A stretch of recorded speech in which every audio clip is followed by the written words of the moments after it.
Welcome, everyone. The Indie Council is in session. This is a place for the leading voices from across the industry to gather to talk news, titles, and everything indie. I'm your master of ceremonies, Jill Grote, the Indie Informer. And today, joining the council, head of the council's cloning program, Jenny Wyndham. Hey, Jenny. Hello. Is it me or is it one of my clones? The You'll world will never never know. The council's chief hater stomper, Janet Garcia. Hello. How are you doing, Janet? I'm good. I'm better than yesterday, where I was not good all of a sudden. Yeah, no, but now that I'm didn't good sound again. it didn't sound like a great time, but No. I'm actually really glad to see both of you in good health because as many people know, after PAX, I got COVID, which is kind of the reason we've had some spotty times not having the council recently. And I had seen both of you, so I was just very glad that I didn't give it to anybody. Yay. Yay, It we did ended it. with you. I mean, probably not, honestly, but like Started in and my ended with mind, me. it ended with you. Yeah, I have no idea where that connection came, but that's just what happens when you go to shows like this. But Was we're that your gonna first talk. time having it? Yes, it was. I was Welcome so to the proud of club. myself. I was like, I had gone so long. I was so certain it wasn't because it was so like I wouldn't have even tested if it hadn't been like my normal routine. Um, so yeah. But we're gonna talk more about our PAX experiences later in the show. Let's go ahead and start out with indie news. And before I jump into our first story, I want to give a quick shout out to gamesindustry.biz. Almost every single topic in here has a fantastic article from them and the wonderful writers over there. So go check them out. I will link everything down at the bottom so you can do just that. First up, the Darkest Dungeon studio, Red Hook, has been acquired by Behavior Interactive. I don't know if y'all saw this. I have a real love of Darkest Dungeon, and Red Hook is one of the first indie studios I ever talked to. So I have kind of like a real attachment to this particular studio. Um, did y'all feel any certain way? Did you see it immediately, or everybody's I saw just it a bit jumping like at the later. bit? Well, I Yeah. saw it a bit later. I mean, I think these are always interesting because I feel like I say the same thing every time I see these because it's always how I feel, where it's like, I hope this is good for you. I feel like studios getting acquired, like I don't know. I guess it's almost like this definitely can be good, but you don't know how it's going to shake out. There's like 50-50 odds, might be maybe a little too negative, but yeah, there's just not necessarily certainty. But I mean, there's always the thought of hopefully they're doing it because they think it's, what's going to be best for their studio and what's best for like their team, their finances, like pushing forward. Obviously there are some people that enjoy that independence aspect, but other people it's more of just how they came up and sort of a necessity for where they are in the business. So if this felt like the next step for them, I think that's great. But there is always definitely fear, and then there's always, of course, that weird positioning of like, and we wave goodbye to them as like an indie game, maybe depending on how you want to categorize it, right? Right. In Yeah. terms of being Right. acquired by a publisher. We're gonna So have yeah, to it's have always just kind that. of like okay. And you go, it's in that episode of Pokemon where Butterfree goes to be with the other Yeah. Butterfree. And I'm Ash, and I'm just like, I actually misremember that episode and think he says, "Get out of here, Butterfree," but he never says that. He's crying and waving from the distance. That's me looking at Red Hook Studios, like, goodbye. Oh, off they float to be with the rest of the butterflies. Mhm. I think some of the reason, like in any acquisition, you feel trepidatious, but I think in this particular case, a lot of people were worried because of the history with behavior and very recent history. So I want to go to James Batchelor over at GamesIndustry.biz, who wrote up a lovely article, and it says, Dead by Daylight developer Behavior Interactive has acquired Red Hook Studios for an undisclosed amount. All 29 team members have been retained, and Red Hook will operate as an independent studio within Behavior Interactive. Cut through a lot of this, though everyone should go in and read everything that they say. It continues, this is Behavior's fourth acquisition in 2 years, following the purchases of Sock Monkey Studios, Code Glue, and Fly Studio. The company also formed a new UK studio last year with former Antimatter Games staff. Last week, Behavior Interactive announced it was canceling Project T, which was set to be a spin off of its popular multiplayer horror title, Dead by Daylight. The project's developer, Midwinter Entertainment, was shut down as a result 2 years after it was acquired by Behavior. Behavior said in a statement this was based on diligent risk assessment and in no way reflects the talent of the team. So, having just gotten this information that a developer that Behavior acquired just 2 years ago is now being shuttered, essentially, and having their project canceled, um, didn't give a lot of confidence for people. It's like, oh, we've totally shut down a studio and we're getting a new one. So I can see where a lot of people were, a little worried. I my first reaction, maybe this is not a good sign for me, but I immediately wrote to the founders of Darkest Dungeon Studio Red Hook. Um, Hold on, I just gotta. No! All of my stuff just disappeared off my computer. Hold on. I wrote to Chris Barassa and Tyler Sigmund, who are founders of the studio, and immediately I was like, "Hey guys, how's it going?" Like not knowing exactly what tone to take with the, was this a good thing or not? But they both wrote back very clear that they were excited about this, that this was a good thing. And the studio founders also had an AMA the next day, kind of a Q&A with their fans in the Discord, which I went to and listened to, and very similar things. Um, some of the things that I noted, Tyler said that categorically, no, we are not in the red. It is a partnership of opportunity. So this was not a desperate move of a studio that was going under. This is a situation, it sounds like, where Red Hook was a very small company, like even back when I was originally speaking with them. Um, and they've grown hugely since, not hugely, like they're a mid kind of level company. They are medium sized. And Darkest Dungeon 2 was not the mega super success that Darkest Dungeon the original was. I think Darkest Dungeon has sold like 16 million copies or something wild like that. And Darkest Dungeon 2 has sold well, but not to that extent. So now you have a team that is much larger. I think they said 29 in the article. Um, and you just want to make sure, it sounds like they want to make sure to just take care of everybody and make sure that they're okay. So it sort of sounds like this is a situation where they are kind of independent but owned. So that's going to make for an interesting discussion about whether or not their next game is an indie, because they are working on a next title that it seems Behavior is very excited about. So Jenny, let's start with you. Do you think that Red Hook's next game is going to be an indie title? I mean, again, it's like how you cut the sausage, how you cut the fruit, whatever food you want to cut. I feel like we have games. I think especially like I recently was working at Kepler, right? And that's a publisher of like these mid-tier, some would say like double A, triple A games with the support of a publisher, sort of like now Red Hook has with Behavior. But ostensibly, those studios are independent in those creative decisions they get to make.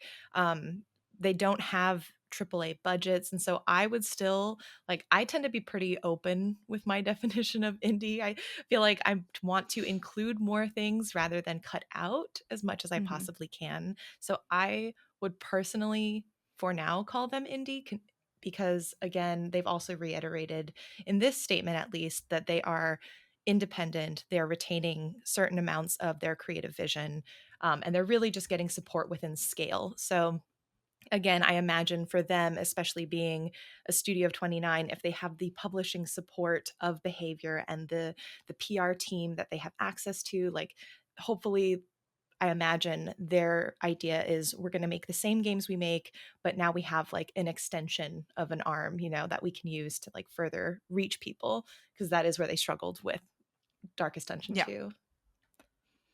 Janet, what are your thoughts?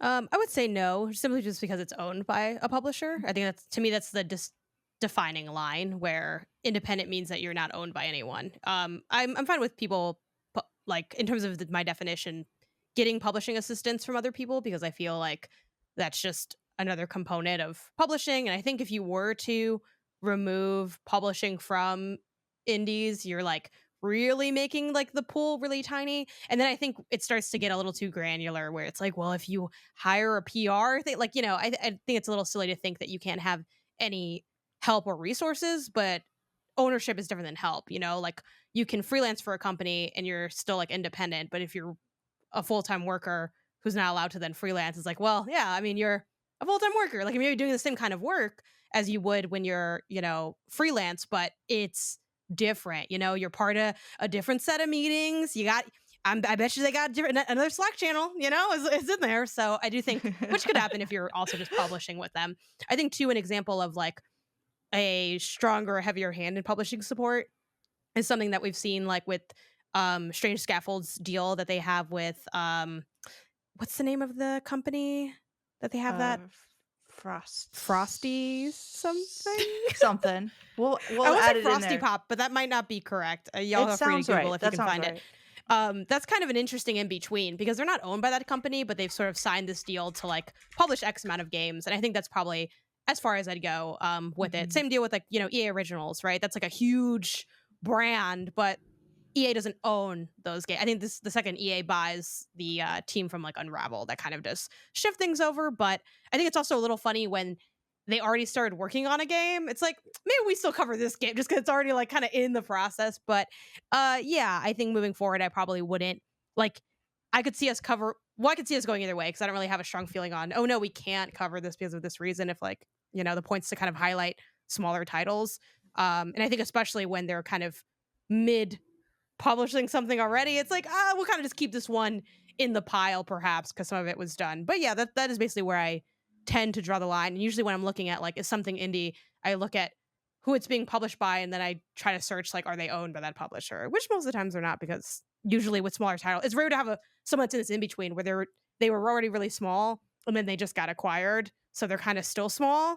So then it's like they have the label, but not necessarily the other elements that might come with it.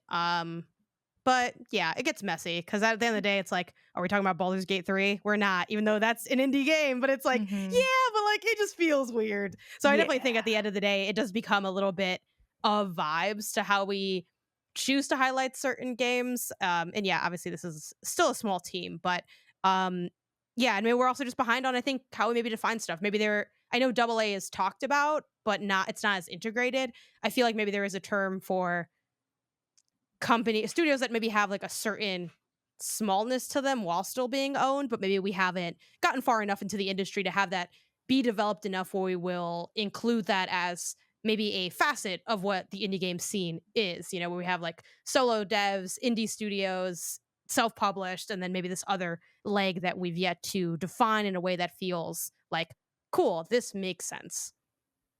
Yeah. 100%. I I think this might be one of the messiest like things to Mhm. try to tear apart, you know? Mhm. Cuz like it really is everything the wording from the founders that I am hearing is like we're an island, we are an independent studio underneath this umbrella. It sounds like the from what I understand, Red Hook still owns the IP, so it is their game. Um, but yeah, what happens if, you know, behavior decides they want something or, you know, where are the boundaries of a creative license here? Mhm. Um, from what I'm hearing, it sounds like they're very optimistic that it's 100% their thing, it's their baby, they're still holding on to it. They're obviously both staying on and they are in charge of everything. So it sounds like there's not going to be any kind of discernible interference, but you know, uh this news just came through this week. We don't really know the extent of what's going to happen. I think it's going to take some time, and probably they have not announced this new game, so we have no idea what it is. Um, so maybe if when we get to that point, we can talk more about like, okay, it definitely looks like there's been some like, is it is it Darkest Dungeon Dead by Daylight? In which case, maybe there's been some interference there, but They're like, I'm yeah. totally independent. I just have to call my man first to see if I can go out. So I make the call.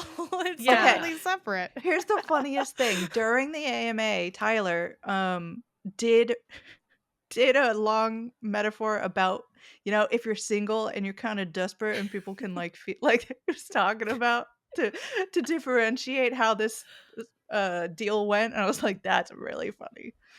Um, so yeah, Yeah. I hope everyone's doing well. I think it's a good sign that everyone was kept aboard. It does sound like the Yeah. only reason they're Mhm. doing this is to make sure that everyone can keep their job and to stay thriving. And I hope that that's the truth. Mhm. Moving on. PlayStation had a state of play this week. Not always a great space for indie news. But we did get a few things here. The top one for me being Fear the Spotlight now has a date. It is coming October 22nd. Great date. We're getting a spooky game in the spooky season. Um, my first thought, and this is going to maybe take a turn that people aren't like, this is a celebratory thing. This is great. I want to make sure that Fear the Spotlight and Cozy Game Pals get all those accolades and get to bask in the glory and sunshine of this announcement.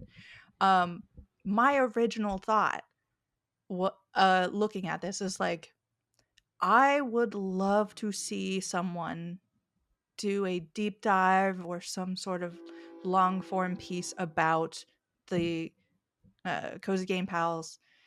And because it's just bizarre. If you go to the Fear the Spotlight website, you can't actually look at this date or on Steam. Because on Steam, this game had already released. This was a out Right. game. They Mhm. had to unpublish it when they started talking to Bloomhouse. Um, and so they can't put the actual release date out up on Steam, which is kind of funny. But it's like great for them, Here's this couple, by all appearances, seem lovely human beings, working on something they both care about, throwing it out there, and it just happens to catch the eye of major money players who are like, "Hey, we want to just give you buku bucks." Throwing it out there so you can do cool stuff with it. There's this whirlwind, reveal at, I think it was Summer Game Fest. Everybody's like, this is the darling kind of indie of the show. People are real excited about it. We get this huge announcement at State of Play. This must be a really cool life situation. I would love some sort of something covering this. But the State of Play took place on the same day that the Gamers Group layoffs were announced. Um, and it just reminded me, like, who's left to write this story? Who can take the time at this point to do this long, in-depth look at a studio with a small game, which isn't going to get the kind of clicks that you would get in hour one if you're talking about, like, I don't know, a Call of Duty or something. And it really worries me about the kind of state of the games journalist sphere, that we are losing journalists at such a ridiculous rate. We're losing all of the experience that people have had, so that new people coming up don't have the benefit of that. We're losing people who understand, I don't know, like, the connections that people had. So now you're making all new connections. You're losing a lot of the like understood knowledge of things. you're losing a lot of bargaining power for the new people coming in because, you know, they're in this landscape that's like you can just drop people and not care how long they've been there. So like you're just lucky to have a job. Um it's also really really shitty of Gamers Group to drop this news just before a state of play for a couple of reasons. One being that this news will get buried by the state of play. Like there is no world in which people stop covering the state of play in order to talk about games journalist layoffs. Like there just isn't. But also anybody who is left behind on the team still has to cover the state of play with less people to back them up, with like while you're in this upset like screw my bosses kind of, or at least that's how I would feel, sort of mindset. So it's like it's just all around terrible, like for the people, for that particular day, and how everything was going down and what decisions were made. But also in the long run, I'm so terrified that we're going to run out of anything that's like unique or interesting or deep dives into things that are not 100% success of guaranteed clicks or whatever. Um that might be a take that was unique to me, but I know that y'all had feelings about the layoffs, and I want to give you the floor to air those feelings should you wish. I mean, it's tough because I feel like a broken record at this point where it's like, Mhm, how mhm. many times can I say how much I hate the way that the system is structured? In the how many times can I say that, like, it's horrible seeing the ripple effects of this go through the industry? I've had friends mention to me, like, oh, hey, we had an article, for our game that was ready to go. Everyone got laid off. So now we don't have this placement that we were looking forward to. So it's like, obviously the most important thing is the people who are directly affected, their friends and family who are impacted. But I think the more this keeps happening, the more I'm seeing it not simply affect journalism, but we are seeing it affect the industry as a whole in ways that we're going to be continuing to pay for down the line. And I think at this point, it's hard to know what to say because I feel like I've said it all at this point, and I'm just really frustrated and angry, um, and really sad for all of the people who are impacted. I'm really curious to figure out, like, what can we collectively do, I suppose. I think one of the things is like supporting independent journalists, but at the same time I'm also like, but I can't support everyone, and Mhm. so it's this idea of like, how do we balance this individual action with also something much more collective? And I don't have an answer for that necessarily. I'd love to hear if you both have been thinking of it because you're much more on the media side. But yeah, it's really frustrating.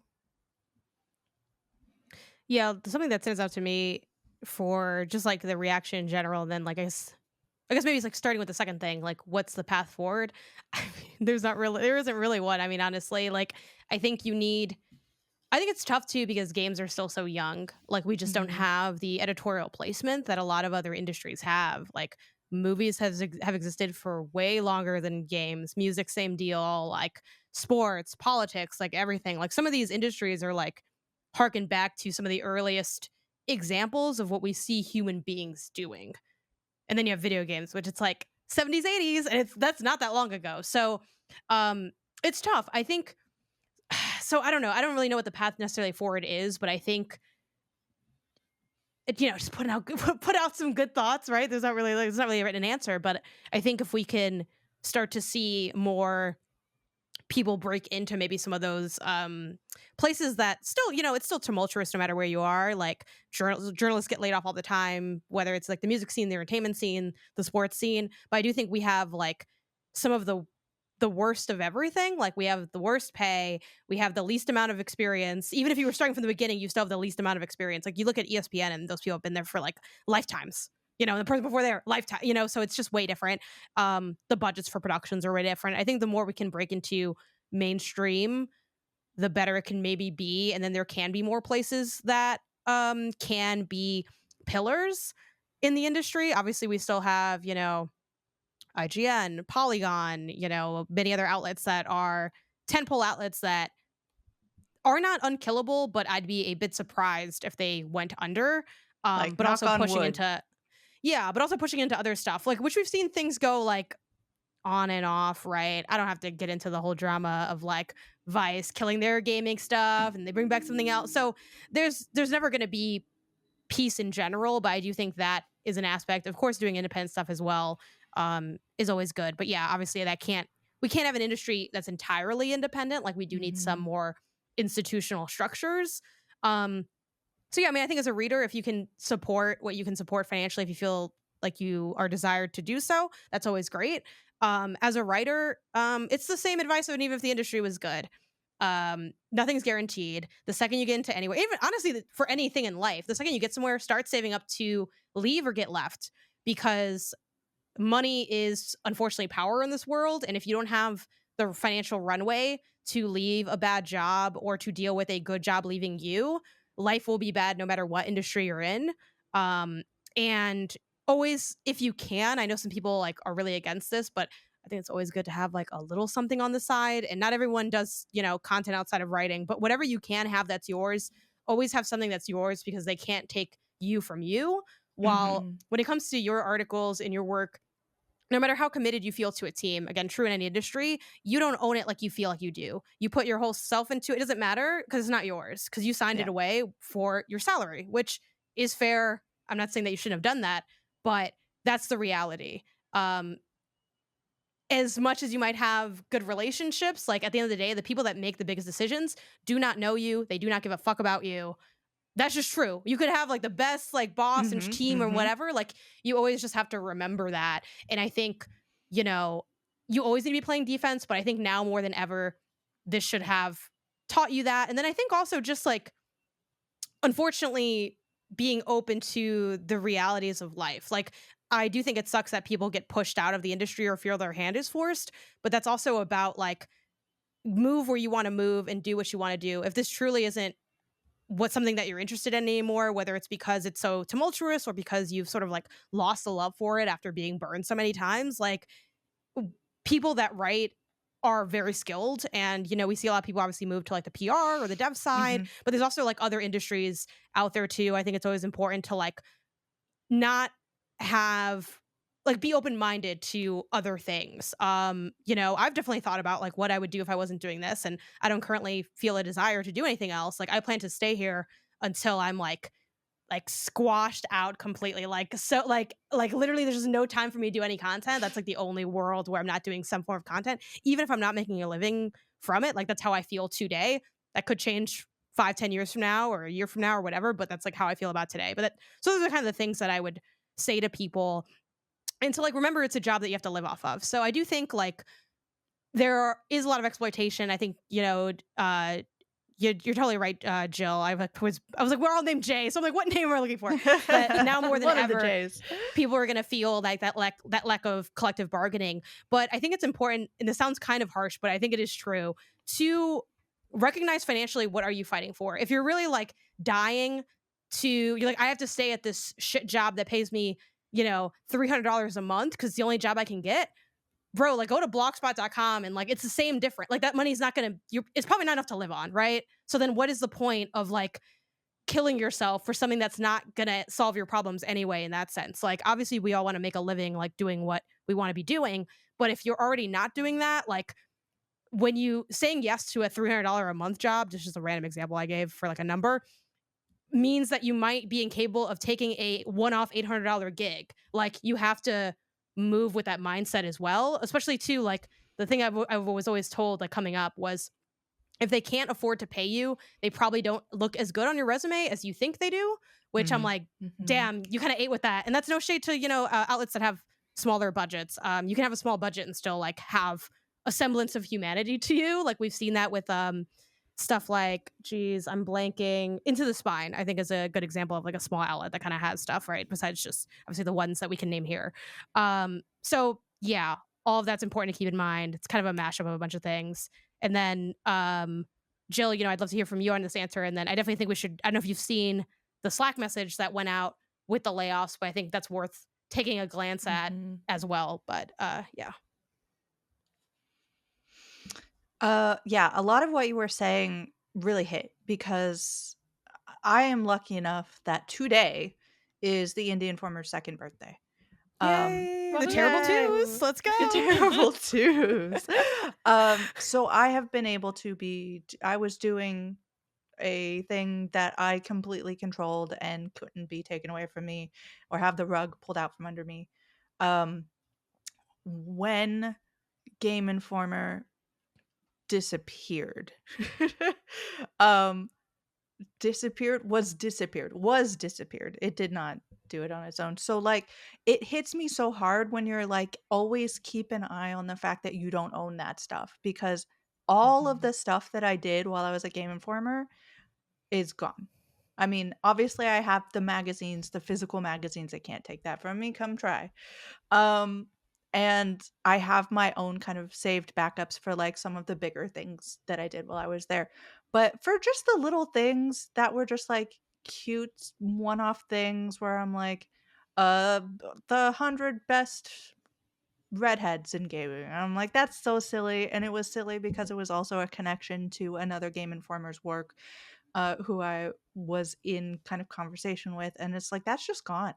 That stuff's just gone and that's really really hard. So it is a great reminder that you are not the person who owns that stuff. And even though Game Informer, I loved everyone I worked with and Game Informer had great editors and chiefs, um it didn't matter because the corporate overlord didn't care, like um yeah, it's like talking about there are still pillars of games journalism.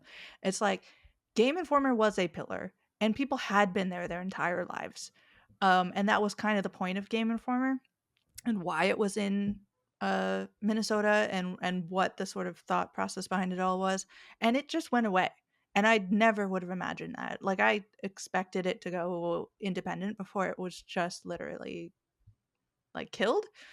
So like it makes me rethink, oh, there's always going to be like an IGN. Oh, there's always going to be. I'm like, no, it really could be tomorrow we wake up and like especially with like things we'll talk about later, but like even big indie publishers like Annapurna Interactive just suddenly disappearing.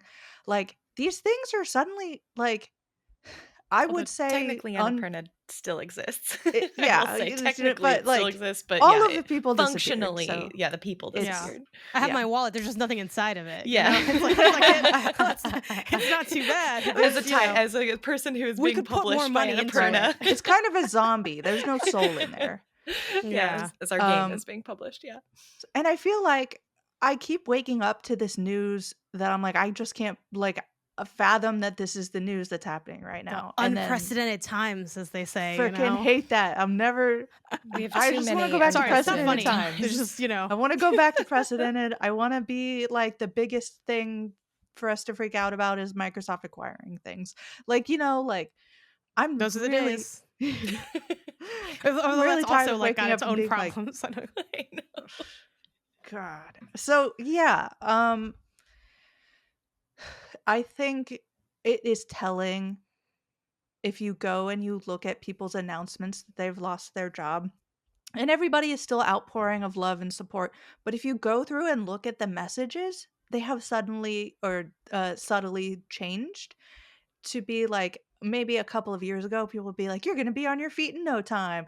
And now people are just like, I'm thinking about you cuz you can't say that anymore. I Yeah, know. no. No, it's You straight up just just like, I'm can't. so sorry.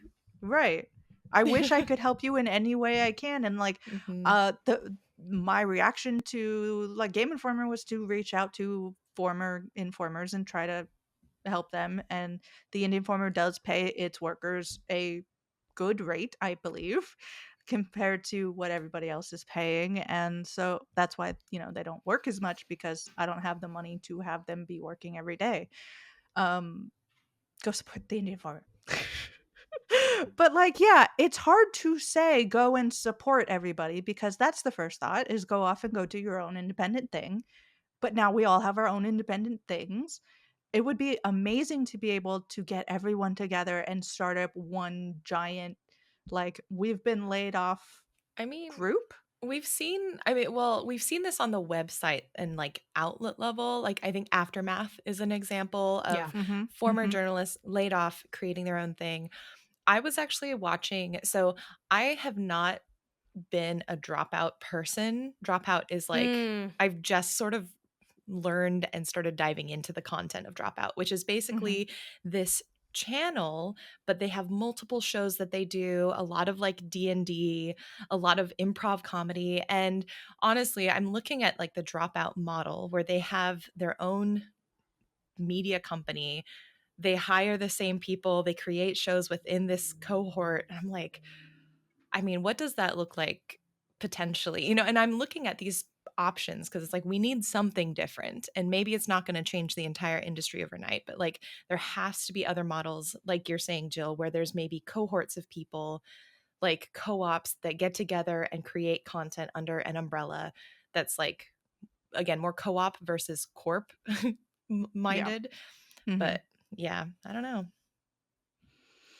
Now I'm like a Yes. little worried that I'm gonna butcher this. I wish my brother was here because he would know the answer. But like, it's interesting too because things go in this like cycle. Because I believe, and I hopefully I'm Mhm. not wrong because I'm either I don't know how to Google this quickly if one of you guys can. But I believe the Athletic, which is like a sports thing, was originally independent, and they recently-ish got acquired from the New York Times. So I also think there's like is that classic thing, right? Of kind of what we talked about earlier, where you're like you're independent until like you're not because you're like, well, maybe this will be better, and sometimes it is, or is it? And it's like Bum, there's bum, bum. there's always like I don't know. And then you also see, independence is also not like the necessarily utopia, right? We see plenty of independent Mhm. stuff break up. I mean, on the you can tell it's just me talking to my brother about stuff, but he would watch like this car channel that was like Donut Media, and they all splintered off for like, they had their reasons of the who's in charge, and then there's the ego, and then like, can you run a business or can you just like do content? And also, can you do Mhm. content or can you just so there's like all these other things that can definitely happen. But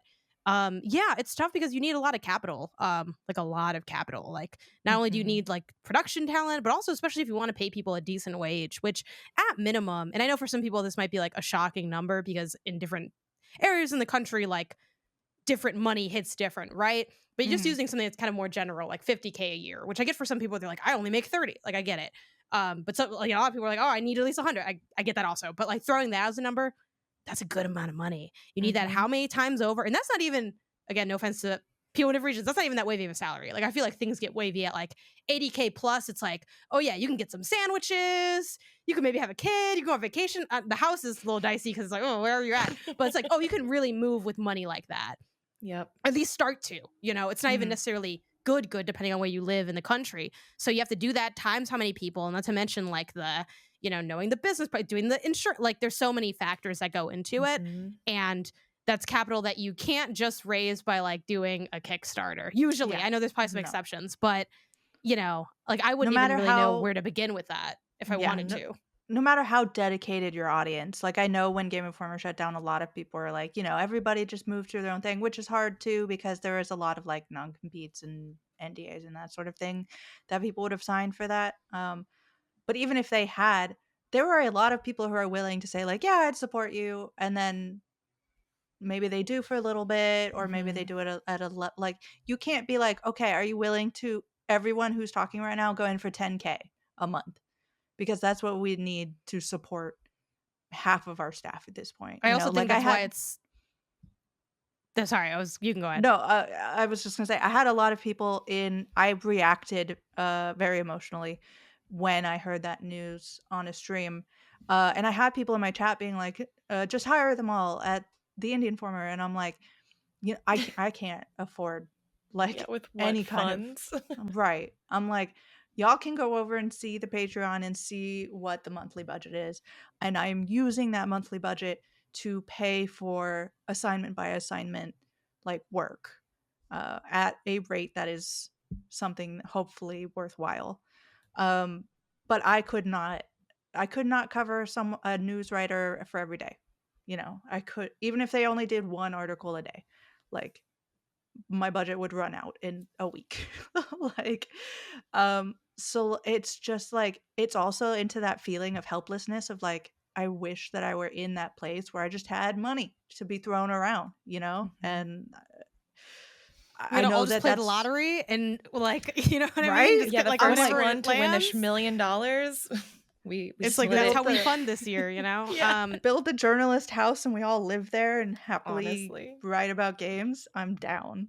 But yeah, that's what I was gonna say is speaking of Aftermath, that's one thing I think is funny about their kind of like their goals that they had set for subscriber numbers. Like one of them is like, we can do this full time, and then like Hmm. two tiers like after that, they're like, we can do this full time and be paid well. And it's like those really are different tiers where, Yep. you know, it's like I'm still, reaching for feeling like I have like a nice financial life. Like I don't feel like I've been there for the last like 4 years. But that's fine because like I don't know, I grew up kind of we didn't really have like that anyway. So I'm like it's kind of more of the same. I'm cool. But yeah, it's for clarification too. Yes, the Athletic was independent originally, founded in 2016, and they got bought by the New York Times in 2022 for $550 million. Hey, that's not Woohoo. bad. So everyone has a price. So, even me, like I am, Yeah. my content is If for anyone sale. wants to 500 give me yeah. $500 million Yeah. for the Indian Informer, I will sell There's out. always a price. That's the thing. There really always is a price. Mhm. Which I think obviously can get messy down the line. Now, of course, there's no like you don't necessarily owe anything to anybody, but like who's to say if you do make some utopia, that person doesn't take a golden parachute to go like chill elsewhere, which I have heard of people Yeah. doing that, and there are Yeah. real examples in our Yeah. industry of people doing that. Which if you made it, that's your right to do. But yeah, it's a mess. But I guess I don't know. We've kind of spent a long time on this, but there's a tweet from this person, Kale Michael, who had screenshotted the Slack message from like the CEO, Mhm. which it's pretty long, so I won't read its entirety. But basically, it's like a how did we get there? Like layoffs. Oh no, how did we get here? And then the section is like, man, SEO's wild. We don't know how to do it well. And then path forward. We're going to write good articles instead. But also, we're still going to do the SEO articles. And also, we're changing our freelance rates, which I'm like, what direction are you changing those freelance rates in, by the way? And what were they before? And none of that information is in the Mhm. message. So, yeah, Mhm. and of course, people were pissed at that, rightfully so, right? Because that's the kind of thing that we're always like pushing for as writers. Like we want to just make good content, but good content doesn't necessarily inherently generate money. So, if you have an ad model, you do need clicks, and then you got this whole song and dance, and then they're like, oh, it's not optimized. And then, and we've all read those SEO optimized articles to hell where it's like you're looking for one answer and they're like, since the dawn of time, gaming has changed. I'm like, okay, I see you Mhm. want to hit this Mhm. word, like, and it's so yeah, it's a constant battle, I think, like SEO optimization and wanting to write good pieces often unfortunately do not go hand in hand. But that's usually the model people push, and then I don't know. It's all just a mess, but that's all I have to say. It's not really a cheery ending, but I just wanted to shout out this trash Slack message from the Mhm. CEO. Yeah. It's one of the more ridiculous. I will link it down at the bottom things cuz it's like if I've never seen it, but I feel like it would feel slightly different if some of the higher ups were like, "Hey, honest, this sucks. We're like this is why we're doing this." And you didn't feel like they were just going around and playing golf the next second and like laughing about it to their friends. Like, I feel like there is so much that all of your lives are just the bottom line and we don't care about it. Mhm. Kind of feeling for me, especially from this particular thing cuz it seems, yeah. I don't know if I should get into things that happened in behind closed doors, but that's always been sort of the feeling that I have gotten from people who are like, "Yeah, it sucks, but get over it." Like, Yeah. Mhm. So yeah, but we're not going to get over it, and unfortunately, this seems like this is going to continue for some time, and we are going to be seeing the ripple effects of it. As far as I'm terrified, but as far as I'm probably going to be in this industry. So, let's talk about more dramatic news, but maybe less sad news. um, Also in the PlayStation State of Play, Pal World is now on the PlayStation. You can go and play. For anyone who doesn't remember, Pal World is essentially Pokemon with guns, and the team is very happy to push that narrative, but perhaps not so much anymore because they are being sued.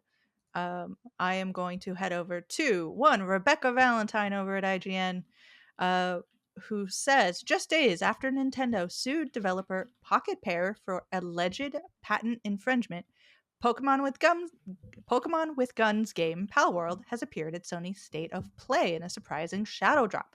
The game is now out on PS5 at last, starting today. The monster battling adventure materialized during the State of Play today, featuring a player character cheekily designed to look rather like Horizon Zero Dawn's Aloy, complete with a team of pals.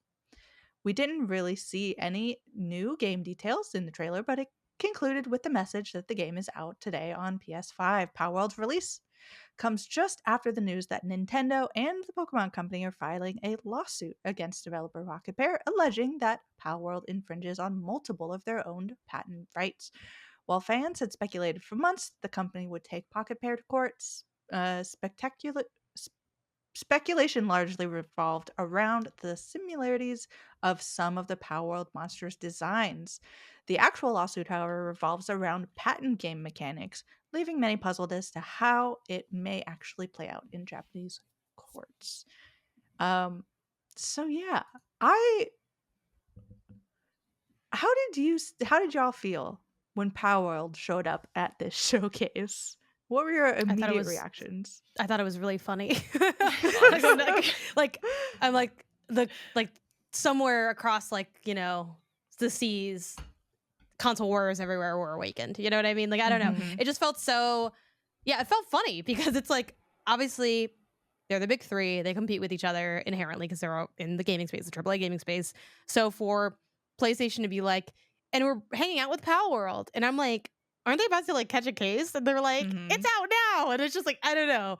I think that was it's just an amusing set of events, but I mean inherently, I don't think I'm far from a law expert, but I imagine that anything going on with Pocket Pair and them dealing with that lawsuit doesn't have much to do with like it being on other platforms other than like we have seen instances where things can get like pulled from, online retailers and there's definitely a world where something like that might need to happen momentarily if they I'm not sure what they're going to need to do. Are they going to need to change ways that certain mechanics are depicted in the game? Are they going to need to just pay some money and we just walk away? Are they going to need to pay money kind of forever? Like I'm not really sure what the result ends up being, but it's, not like PlayStation's acquiring this team or anything like that. I imagine they're like, hey, your drama is your drama. We have what we have going on. And, and all this stuff was also done before this lawsuit was public knowledge. Yeah. So I'm guessing that PlayStation might have known that that was coming, but they also might not have. I'm not really sure how much they would have gleamed before, having all these other contracts like signed up. But the timing was amusing.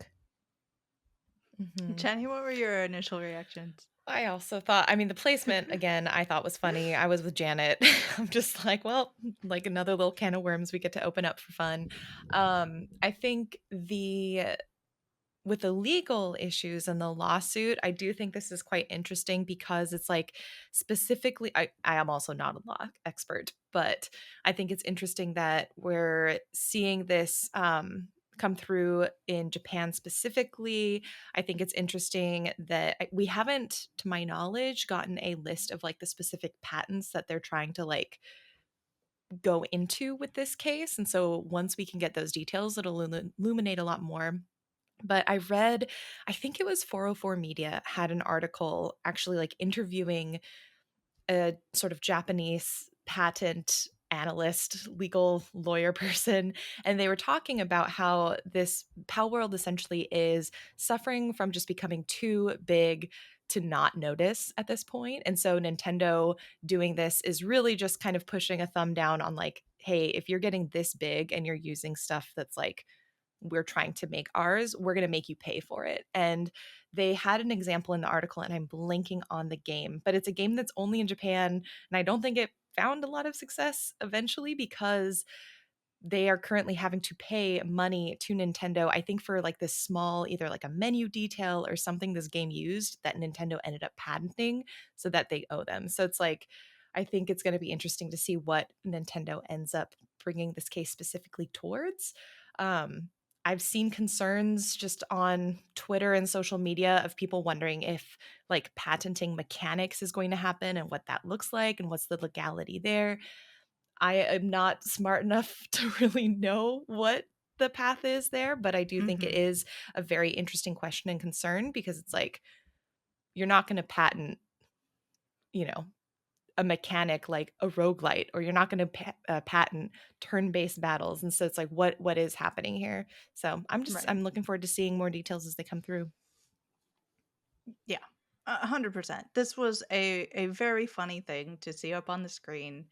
You know that they obviously state of plays are a big production. They have to be doing things months and months ahead of time, getting everything situated. So for this to just come out, it was bad timing. I feel like if Sony had known anything about any of this, they probably would have pulled it just to be safe. But they want a piece of that pie Power World is Yeah, so bringing. does Nintendo. Like Yeah. everyone wants it. Yeah. You Everyone know wants a what I piece of the mean? Like, pie, you know? plus this I pie is think it's delicious because it's made of money. I think some of the amusement comes from the fact that I sort of agree that Power World has overstepped its legal space. Um so like I'm not like, "Oh no, an independent creator is being taken to court by one of the big 3." I don't think a lot of people have that view of this situation. I think Power World has been very clear that it's self-titled Pokemon with guns, and there's a reason people keep saying it because that's what they were pushing, and it's very tongue in cheek. This is not the first time that developers have taken a game and very closely made it resemble something else. Um, so yeah, I don't think there's any way to enforce you can't make mechanics like this. Um so maybe it's just going to be a situation where Nintendo and the Pokemon Company have so much money they can probably just keep the legal battle going. And I'm interested what this means, like if Power World has a contract with PlayStation, which it obviously must. Um does that money get taken from there? Like, does PlayStation kind of worry about what this means, whether or not they can like get the money out of this that they were hoping? But yeah, that's to be seen. Yeah, Uh, I will say I'm a little worried about the future of society. Oh, the like I future it's of so society I think just to if end. Pokemon was going after them over the creature designs, I feel like, oh yeah, fair game. Premise, that's just Eevee. That's Mhm. literally Eevee. Like, what do you mean? But because it is gonna be this game mechanic patent angle, and because I'm guessing they're gonna leave there with something because they're Nintendo, they wouldn't have struck if they didn't think they could win. Yeah. Um, yeah, I guess, like, I don't, again, I'm not an expert in game patents, but I know there's a series of different patents for different things. I think often we see it more in like the hardware side, or we know of it more in the hardware side than the software side. But I know that like there's a Mass Effect Dragon Age dialogue wheel patent on like the ways that they format the dialogue wheel and for the placement of the certain decisions, and like no one can replicate it. Which like there's still dialogue wheels. They just don't function exactly the same way. But then, like, I remember first learning about this from like I don't remember the name of the creator, but a TikTok creator like kind of drew my attention to it and was talking about how, oh, it's really unfortunate because this is like one of the best dialogue wheels and no one else can use it. And if they're going over, again, it'll depend on what patents they're going over, but there are many, many, many, many Pokemon likes that exist. And it does make me a little worried about what might happen if you get too big and have that. And then I wonder, 3HS is like, were they more mad about the designs, but they couldn't sue over that, so they just picked Right. something else? But then the Mhm. idea that Nintendo can kind of, you know, potentially, like, I don't know if this is true, but the thought of them having this binder of patents that they're willing to throw out at anyone at any time is kind of horrifying. Because there again are a lot of games like this, and that's huge in the indie scene. I think too, you always have to think about not necessarily what it necessarily just affects, but how it affects the future. Is there a developer working on a Pokemon game now that's saying, you know what, I don't want to touch it, you know? Yeah. But yeah, it is an odd space. And especially when with the mechanics thing, I do wonder like why haven't we seen this before? Because it wasn't like taking the world by storm, but like Temtem was totally you know, and I'm not like staring at every aspect of the mechanics, but like you look at it and it looked like a Pokemon game, you know, like it's like it's format, it's got the monsters coming out and all that stuff, but yeah, and just in general, it's just like a rough component of the industry. The like patent mechanic thing, I think it's just inherently like a bit limiting, um, and sort of nitpicky in a way that I think generally isn't good for the industry. Luckily, we don't have stuff as strict as like in music. Like that's the reason like artists never say that anything they're inspired by anything because they can't. If they do, they have to like give rights to other people. Like if they say, "Oh yeah, like I thought of this thing," you know. And I would hate for gaming to go more in that direction because I think one of the really fun things about video games is that people can say, "I was inspired by Zelda, so I made a Zelda-like game," and that's fine and that's cool and there's no problem with that.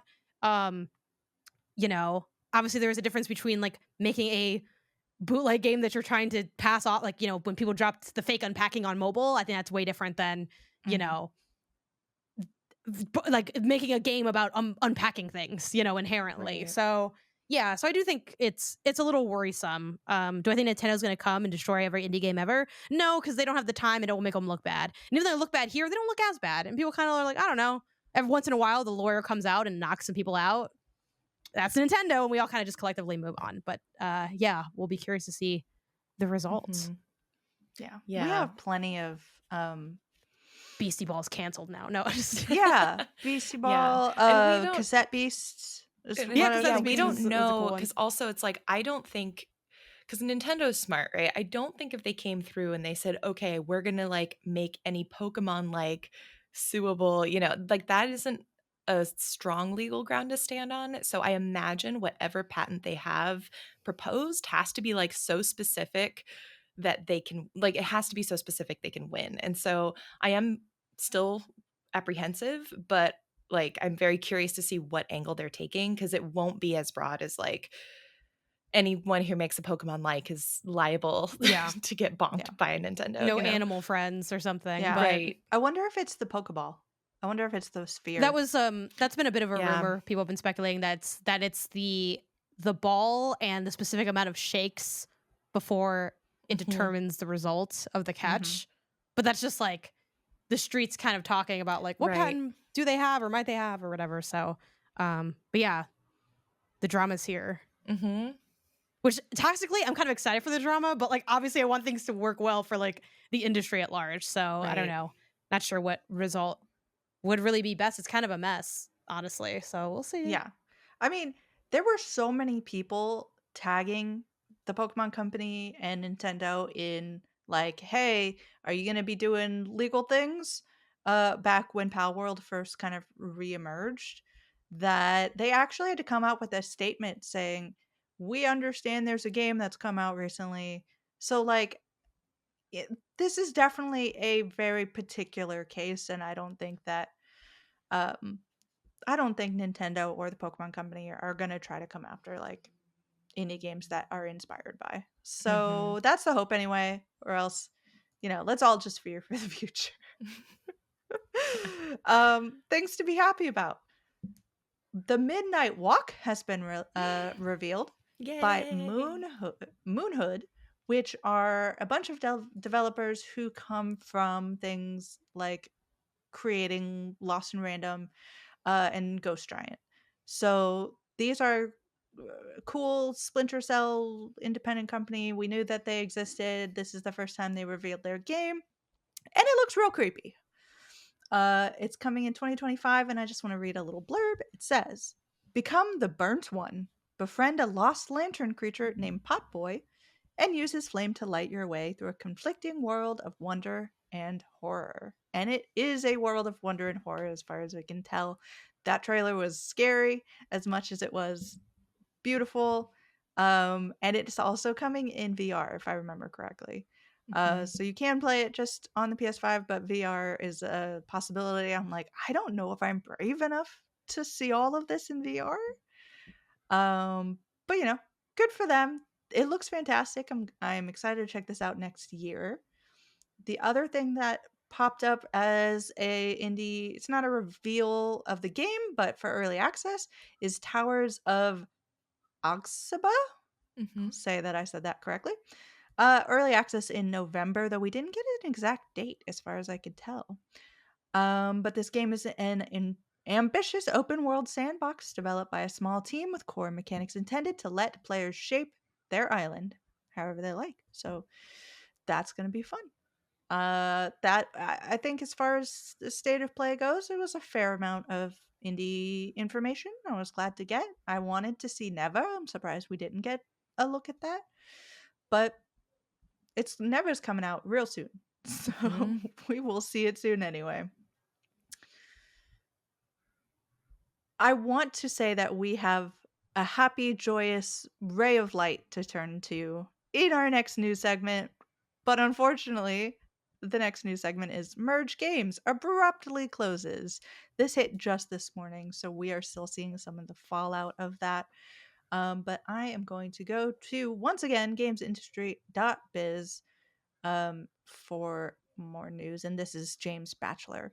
It says Merge Games is closing its doors just a few weeks after going through a round of layoffs and the closure of its office. The indie publisher, which released popular games like Dead Cells and Darkest Dungeon, which I would like to asterisk because it helped with some parts later after Darkest Dungeon popped up, um, made the announcement via a statement on social media. The company grew from a startup in the attic 15 years ago to a 22-person team, published hundreds of indie games, and the company wrote, "We couldn't have done it without the people passionate about indie games, from all of our developers all the way to the players." The statement continued, "If you see someone from Merge, just know that they're an incredible person that worked their hardest." Now, as this story develops, um, things got weird because originally it sounded like, okay, the parent company Maximum Entertainment is sort of absorbing Merge Games and taking over their content, because if you look at the most recent games from Merge Games like Self Loss and Sunnyside, they're both simultaneously published by Maximum Games. So it seemed like maybe there was some sort of professional like merging that was going on here. And I want to shout out Bramble the Mountain King because that was a fun game and everyone should go play it. But that tweet referenced in the GamesBiz uh, industry.biz article disappeared after a few hours. And it was replaced by a word from Maximum Entertainment that says, "After 15 years operating under Merge Games, we're now integrated with Maximum Entertainment. The games you've come to love and those you look forward to will now be coming from Maximum Entertainment. For more updates, follow Maximum Entertainment." And like initially just seeing this, it's kind of weird, right? Because like it's got the Maximum Entertainment branding, but the wording sounds like it's supposed to be coming from Merge Games. Um, so that's your first hint that something weird is happening. Then we get a response, an absolute legendary response. Um, I don't know if I want to say who it is from, but it is from a former member of the team on Twitter that says, and it retweets the original merge message, which has now been deleted. And it says, "Hey, minor correction. Merge wasn't integrated into Maximum. You laid off 20 people and kept 2 people on to manage sales. You also deleted this post with 1,000 likes. Just heads up for clarity." Like, whoa. That's a message. That is a definite look into what is going on and the relationship between these two companies, and feelings are obviously running high. Jenny, you were the one who kind of put us onto this happening originally. What are you thinking? I mean, it's just knowing friends, knowing people who were part of the layoffs. So it's like the human side of me is just like tired and sad and seeing this news. I mean, I think when you see messaging happening like that where it's convoluted from the side of the company, like the company itself and then the parent company, and them not having this united front and even how they're messaging this, that just illuminates the behind the scenes. I think it speaks for itself, Yeah. honestly. When you Mhm. see what happens like that on social when it happens like that on social media. Yeah. Janet? It's the year of semantics, I feel like, Mhm. for closures, where they're like, so everyone's mad about their closures. What if we just stop closing? And they're like, oh, like stop shutting down the studios? And they're like, no, no, no, we're still shutting them down, but we're like rebranding the closures. And that's Mhm. just kind of been the vibe of the year. Also, for anyone watching the YouTube version, my laptop died, so I have to be on my phone to read the doc. But yeah, and we see this a lot. So I definitely think it's important to always, if you are if remembering that if you want the fullest story of something, that you definitely want to check around to, you Mhm. know, look at sources, and I think take especially stuff like what are essentially PR statements from companies with a grain of salt. Like, who's telling you this? They are. Okay, well, what are they? Why might they? If you're getting kind of conflicting stuff, I think it's pretty safe to err on the side of the companies probably like technically not lying from a legal standpoint, but maybe, are trying to make things seem a certain way. So definitely the benefit of, I think, being in touch with like the people that are working at those places, because that's usually where the truth comes out about this kind of stuff. Mhm. But yeah, I feel like we've seen a lot of that and we probably will continue to see more. Yeah. It's That's just some good media literacy advice.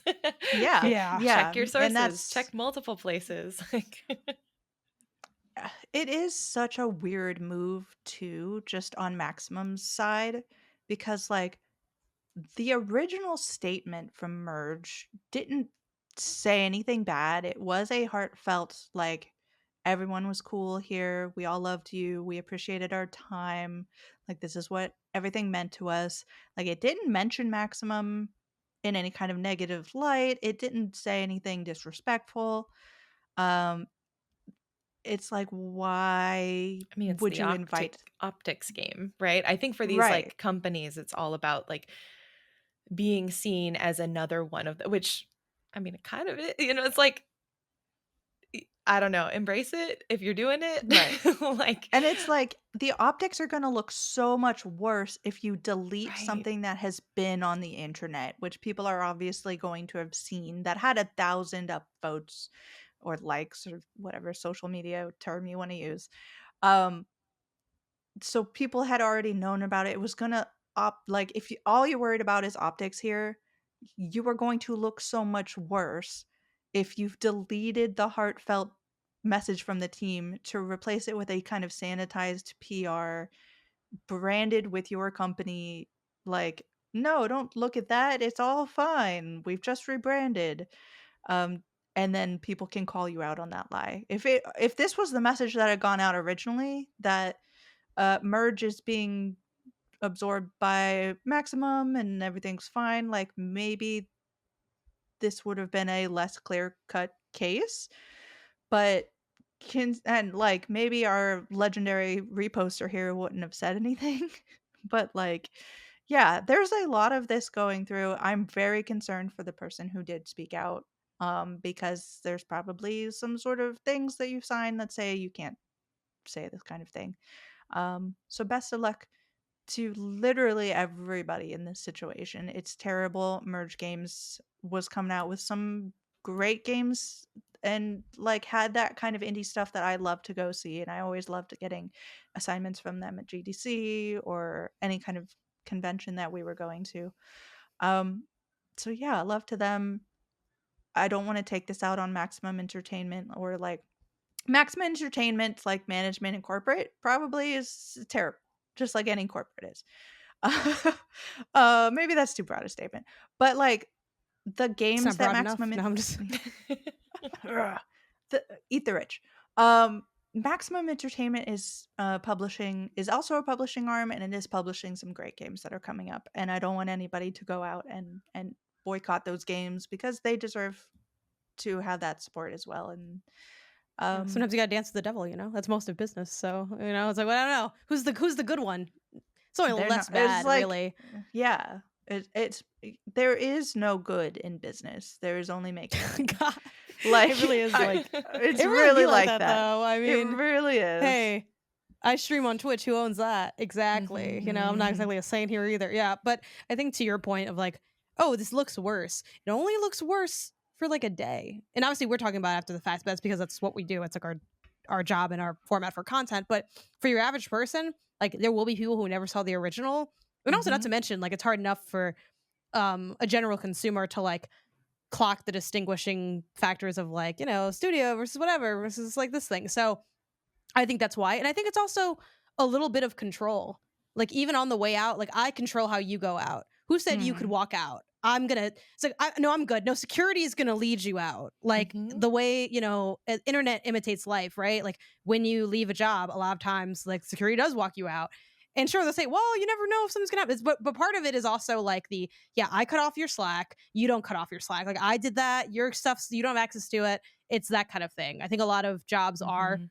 about control. And I think that's, we saw it with Game Informer as well, where they had like their message like after the canned one and then the whole Twitter got deleted, right? Mhm. That Yep. didn't happen on every platform, but they're like, oh, we're seeing some noise over here. Cool, we're shutting it down. Now, was Yep. that literally the conversation? Probably not, because they probably said it more formally than that, but I think that was the sentiment. I think that's what happened. Um, yeah, it's not like at that point, GameStop already has the view that it does. It's not gonna improve or go down much different from anything they do. So like, but what we can do is like have control of this. So you're gonna get our shitty statement where we're like, power to the players, because that's our tagline for our store. That's it. So yeah, that's why. Yeah. Um there is no good segue. So let's just skip over to topic of the show.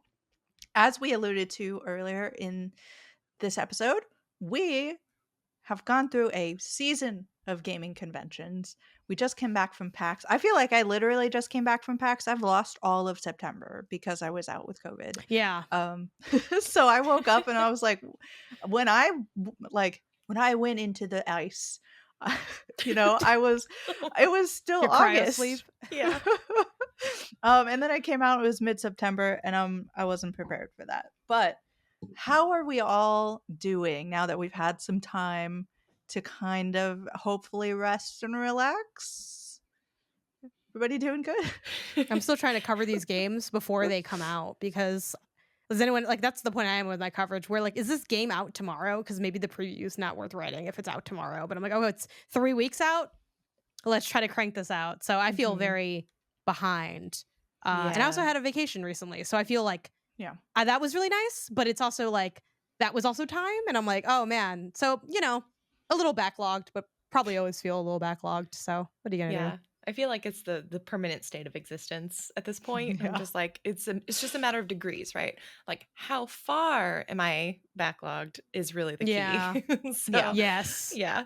I legitimately had to write an email this morning to someone asking if I was going to be able to handle a review for a code that I had. And I've covered the game, but not in review form. And I was like, legitimately, I lost 2 weeks of my life to illness where I could not be doing things. So all of my coverage is so backed up that not I'm not able to get to things the way that I thought I would be able to when I accepted all of this. And that's sort of, that's sort of a thing about being independent, is like all of this is, uh, you know, when the buck stops, it's at me. Um, so yeah, it is, especially with so much going on. It's like life never stops. It's not like you get out of these gaming conventions and then you can take a breath. It's like, no, now you have to cover the gaming conventions and everything else, which is great.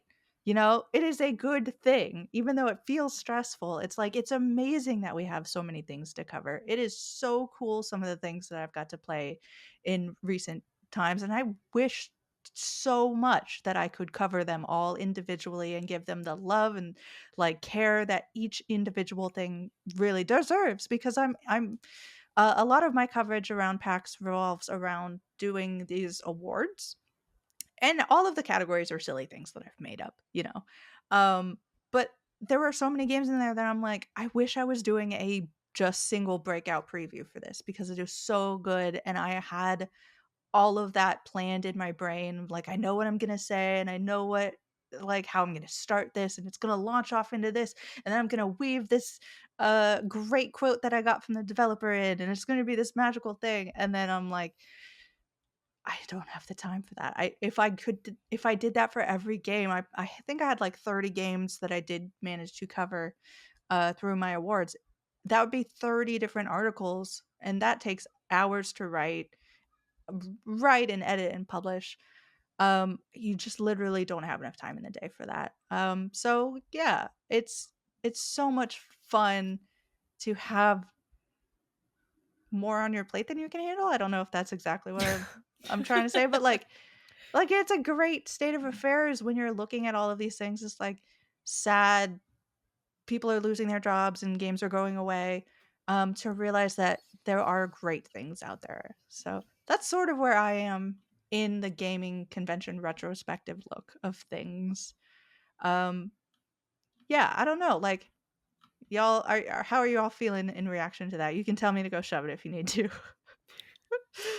I would never. No, No. I mean, I think Yeah. the thing that's fun about obviously there's can be a lot of content depending on the style of content. I think podcasting is definitely hard, but it's inherently easier to talk about games than it is to like write an article on a singular game. Like at Mhm. least for me, like that's my perspective on it.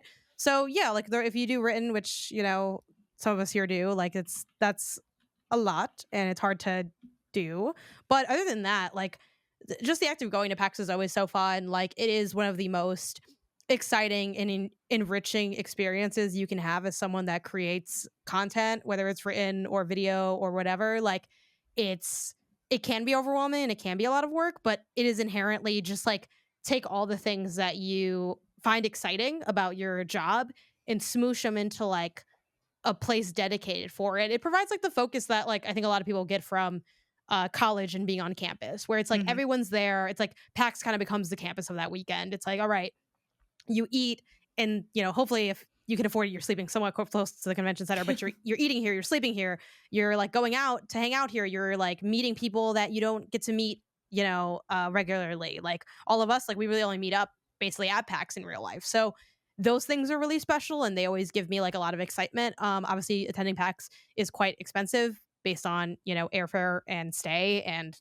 the food, and then if you work like a different job you'd have to take time off. So it is a very expensive endeavor to attend, even if from the coverage standpoint, unless someone's fronting the bill. But it's something that I think if you're in the space and you like doing it, you should save up and eventually do it. Even if it takes you like 3 years to save up the money, like Mhm. it is just such a energizing and exciting time. And other than like maybe if I go really hard for Next Fest, it's like I play the most games per time than I ever do Yeah, in my per regular life. capita of game. Yeah, Yeah. exactly. So I think that's really exciting. Like there's always like a boost of energy to me with PAX, even though I rarely have written quite as much as I want to for it. I'm still kind of fine tuning like, hey, maybe it's realistic to take half of these appointments and then at least you write about all of them instead of like, the inverse or whatever. But I think it's a really exciting time. Yeah. Even if you're not looking at just personal things like the Yeah. excitement and the energy and getting to see everybody and getting to play all these games, the professional businessy side of things, it is a huge boost to go to these live if Yeah. you can because you are face to face with people, you are like able to like make connections that you wouldn't before. You find out Ben Starr reads your stuff. Um you you get to maybe come up with a business plan that things, you wouldn't have thought of. I had someone that I met for the first time at PAX, who wrote later to me asking like, "Do I do a lot of that? Do I go to a lot of those shows?" And I'm like, think about all the people that you met just this show. Think about the connections that has made and the opportunities that has already created for you, and times that by how many of these you go to, because it is sort of an exponential thing. Because while you are meeting the same people, you get like a group of people. you're more connected to them. Then you're more connected to the people that they know. Then they're like, it's just on and on and on. And then on the other side of that, because it's like so many games, my viewership for the week that I cover PAX goes up wildly. Like, Yeah. I'm getting so many more views and clicks and people in the door, not just because Mhm. I'm writing about all these things, but I tend to be on other people's podcasts, and I tend to be showing up for things I'm not usually on. So people from other audiences are discovering the Indie Informer and coming in and checking all of that stuff out. Um, and that means that all of these indie games are getting a broader reach than they would if they just contacted me and said, "Hey, let's do a thing." You know? So I don't know, Jenny, if that's something that like PR people think about as well as to why games attend these things, but I Yeah, don't know. what's interesting is physical events have actually, in my experience, a lot of studios, a lot of developers have started moving away from being like in physical presence at these events. If they are, maybe they don't have a booth, maybe they're doing like offsites where they're in like a hotel and they rent a room and they do like some more private showings and stuff of titles with people and more sort of like selective environments. But I think to both of your points, these events are hugely important because of like the social capital that it provides and the reinforcement of relationships. And so even if you're a game and you're like, we may not get as many like wish lists as we would maybe 5 to 7 years ago at a physical event like this, it's still really important from like a business perspective to have this presence. There's like a legitimacy if you're a game and you're at PAX that like means something still, and it adds that weight of like, oh, this must be something we should pay attention to because they have a physical booth, so they must Mhm. be, worth looking at, which is just this bias that we have, I think, as consumers. From a business standpoint, what's interesting is my packs, I think, is a little different because usually I'm running around, and this year I was doing a couple of different things. I was playing games just for my own coverage and just like having fun. Um, I was helping because Wholesome Games, we had a booth. So I was like at the Yeah, booth they helping did. run It it. looked awesome. Yeah, it was very fun. So I was like helping with booth setup and takedown and like running the booth and doing shifts. And then I was there from a biz dev perspective. So also talking with teams, looking at games, doing a little bit of scouting and seeing like what's out there and what's coming up. And so for me, it's really interesting because I don't get as much time to play games as I would like, but it's a really exciting opportunity to like see what's coming up and like get those relationships with developers before their games are announced and before they are able to like talk about it publicly, which is always really nice because we can do it via email, you can do it in a Zoom call, but there's something just way nicer about sitting with someone in like there's this coffee shop nearby that I usually use as like a home base, and I will just have my meetings there and I just have coffee all day and talk to people. And yeah, it's about, I think college, that analogy you made, Janet, was really good because it does feel like orientation weekend at a campus where you're like Mhm. making new friends, everyone's down to like go and do karaoke, everyone's down to like hang out in the hotel lobby until 2 3 4 a.m., just talking. And it's a really fun environment and I do recommend everyone try it at least once, if this is Yeah. an industry you're interested in. And it's like orientation, but you're like second, third year instead of it's not Yeah. like freshman orientation. It's like Yeah. you're um even the like extracurricular activities, not necessarily attached to PAX, but like all of us showed up at one of the parties later. And it was so fun not only to like connect with y'all in person, which is not something we get to do that often, but also it's just so funny when you sit down and it's like, "Oh, Jenny's talking with someone. Who's Jenny talking to?" And then they turn and they're cool and you're like chatting with them for a few minutes and then they're like, "Oh, I'm the developer of that huge indie game that you know." I'm like, "Oh, okay, cool. I'm going to pretend to be cool like I was 2 seconds ago." Um, and that it is and then like Janet and I are sitting around talking, and a PR person that we know, but we don't get to see. Normally, it's like a inbox situation comes over, and you're like, "Oh, I've learned something about you. I've as a human Sounds so being, ominous. you know? Yeah, know. but it does I know it I think things now. it does create, like, whether it's, at a different event or on the floor for an appointment, like, obviously different appointments are set up different ways, but there are times where you can just, like, kind of have just a more casual conversation. Like, there's also interview opportunities, of course, but, like, outside of an interview opportunity where it's like, "Hey, I can just kinda, like, chop it up with you, like, about your game." Like, when I got to, preview Beastie Ball. Mhm, It was like Greg's first appointment of that whole like time. So like Lobanov. So it was just like, oh, I'm just gonna like drop you into like a random kind of build, like the build of the game, and then we can just kind of talk. Because I'd also played the game before, like at a different event, and I was like, mhm. I gotta be honest, I still don't really know how to play this game. He's like, yeah, it's been a challenge. And we just kind of got to like talk in a way where it was less like, okay, I'm asking direct questions that I want like very specific answers for like an interview format. And it's just kind of, I don't know, it's just nice. Like everyone is just at the Mhm. end of the day trying to do their thing, whether it's selling a game, whether it's they develop the game and they're just trying to show people and like get their responses, whether it's us playing and covering it. And it's just a good vibe. Like, Yeah. despite what the internet is like, the real gamers are pretty nice. Mm. And like a lot of the Yeah. like ass hattery you see online, you would get kicked out of the mix so Oh fast my if you god, pulled yeah. up with any of like I've been thinking about that so much lately. And like, yeah, it's just a good environment. I think too, we've mentioned this before at our PAX versus GDC um or versus whatever episode, but if you're a fan, like especially if you're an indie fan, PAX is so awesome because I do Mhm. think no offense to waiting in a very long line to play Monster Hunter for 10 seconds. I get people that might want to do that, but personally, I think you get so much more bang for your time going the indie route because like the wait's only ever going to be like usually not that long. I think the longest like indie wait you might see is like a 30-45 minutes if the structure is just like the demo's really long.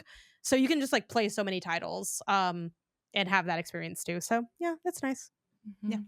And then I wanna point out that during that Beastie Ball conversation with Janet, I managed like, this is why it's so funny to be in person with a lot of people you know. I saw her talking, and I managed to take, like, really creepy stalker pictures Yeah, 360. you're like you're very if people know this TikTok audio, which we have different algorithms, but it's like and I forget what movie or show it's from, but the like did you just take a picture of me? Yeah, I'm yearbook mom. Why'd you delete it? It's like, no, well, you look really chic. Like it's like you're a yearbook mom because you're always taking like pictures and I never see Right. you. I've never seen you. You always see me. I Well, I'm appreciate in the the pictures background. though I'm because like painted like all the banners. yeah, I get we all get tired of taking our own photo. They need to spice up the social media reel sometimes. So it's Right. I appreciate the photos, but it is funny that happens, but yeah, small town packs. Yeah, Mhm. it's fun, I think it's really funny the way that it was set up this year because last year PAX was in 2 different buildings, but this time it was all mainly if you're playing games anyway, like video games, in one space, and then the way it worked is when you walked in, you could go right, and, like, there was Pokemon, and so that was the kind of landmark for, okay, if you want the AAA experiences, go that way, and then turn left, and it was like Larian is the first thing you saw. So if you were going to Larian, you knew you were going to the indie space. And yeah, the vibe of the lines for both places was very different. Um, and there are a lot of things there that you get to just I always love, love, love in any of these when you're walking through the floor and you spot something, you're like, I didn't know that this existed. And all of us are very tuned into the indie space. So for any of us who trip across something we've never heard of, is a big thing. So I think with that, I want to skip over to our top games that we found. And I want to shout Jenny out first because she's got a game on there that I think counts for that in that category. So, Jenny, what were your top 3 games Yeah. of Oh, of really PAX? tough, but I Yeah, it was. I did pick 3. So the 3 I picked were Everdeep Aurora, Wilmot Works It Out, and Tethergeist. And I think of the 3 for me, Tethergeist was the surprise title. I had never Yeah, heard of it, same. never seen it, played it, and was just utterly charmed by the developers, talking with them. They were so sweet. And also just the game itself. Um, I was telling them, I was like, sometimes I'm apprehensive when I see like a sort of a precision platformer. This game gave me Celeste vibes. I almost didn't play the demo because I was a little nervous because I was going to be on the screen that people could see quite Mhm. easily walking Yeah. by the booth. Mhm. And I was like, I don't want people to see if I am going to just like not make it through the demo. But this was like, if I had to tell someone a gateway game to get into these types of platformers, I would tell them to play Tethergeist. It is so Yeah. friendly to beginner players, but also as you're platforming, there is levels of challenge because it almost works like a puzzle in the Yes. movement and how you're navigating these platforming precision levels. So very, very fun. Yeah. It's beautiful too. It Like is. Yeah. beautiful, beautiful pixel art.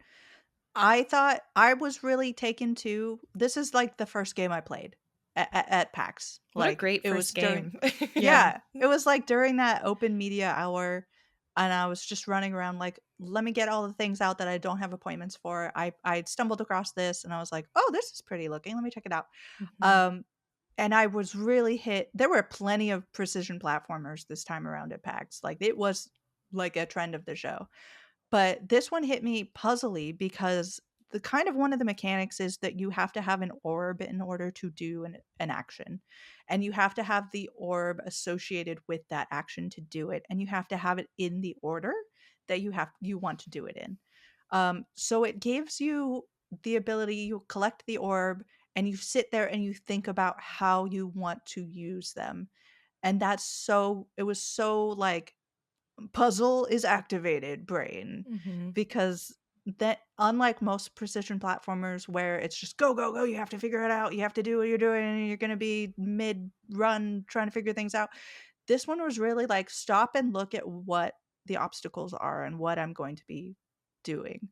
um and then I felt so smart when I was like I'm thinking through. Go. And then it all Mhm. worked out.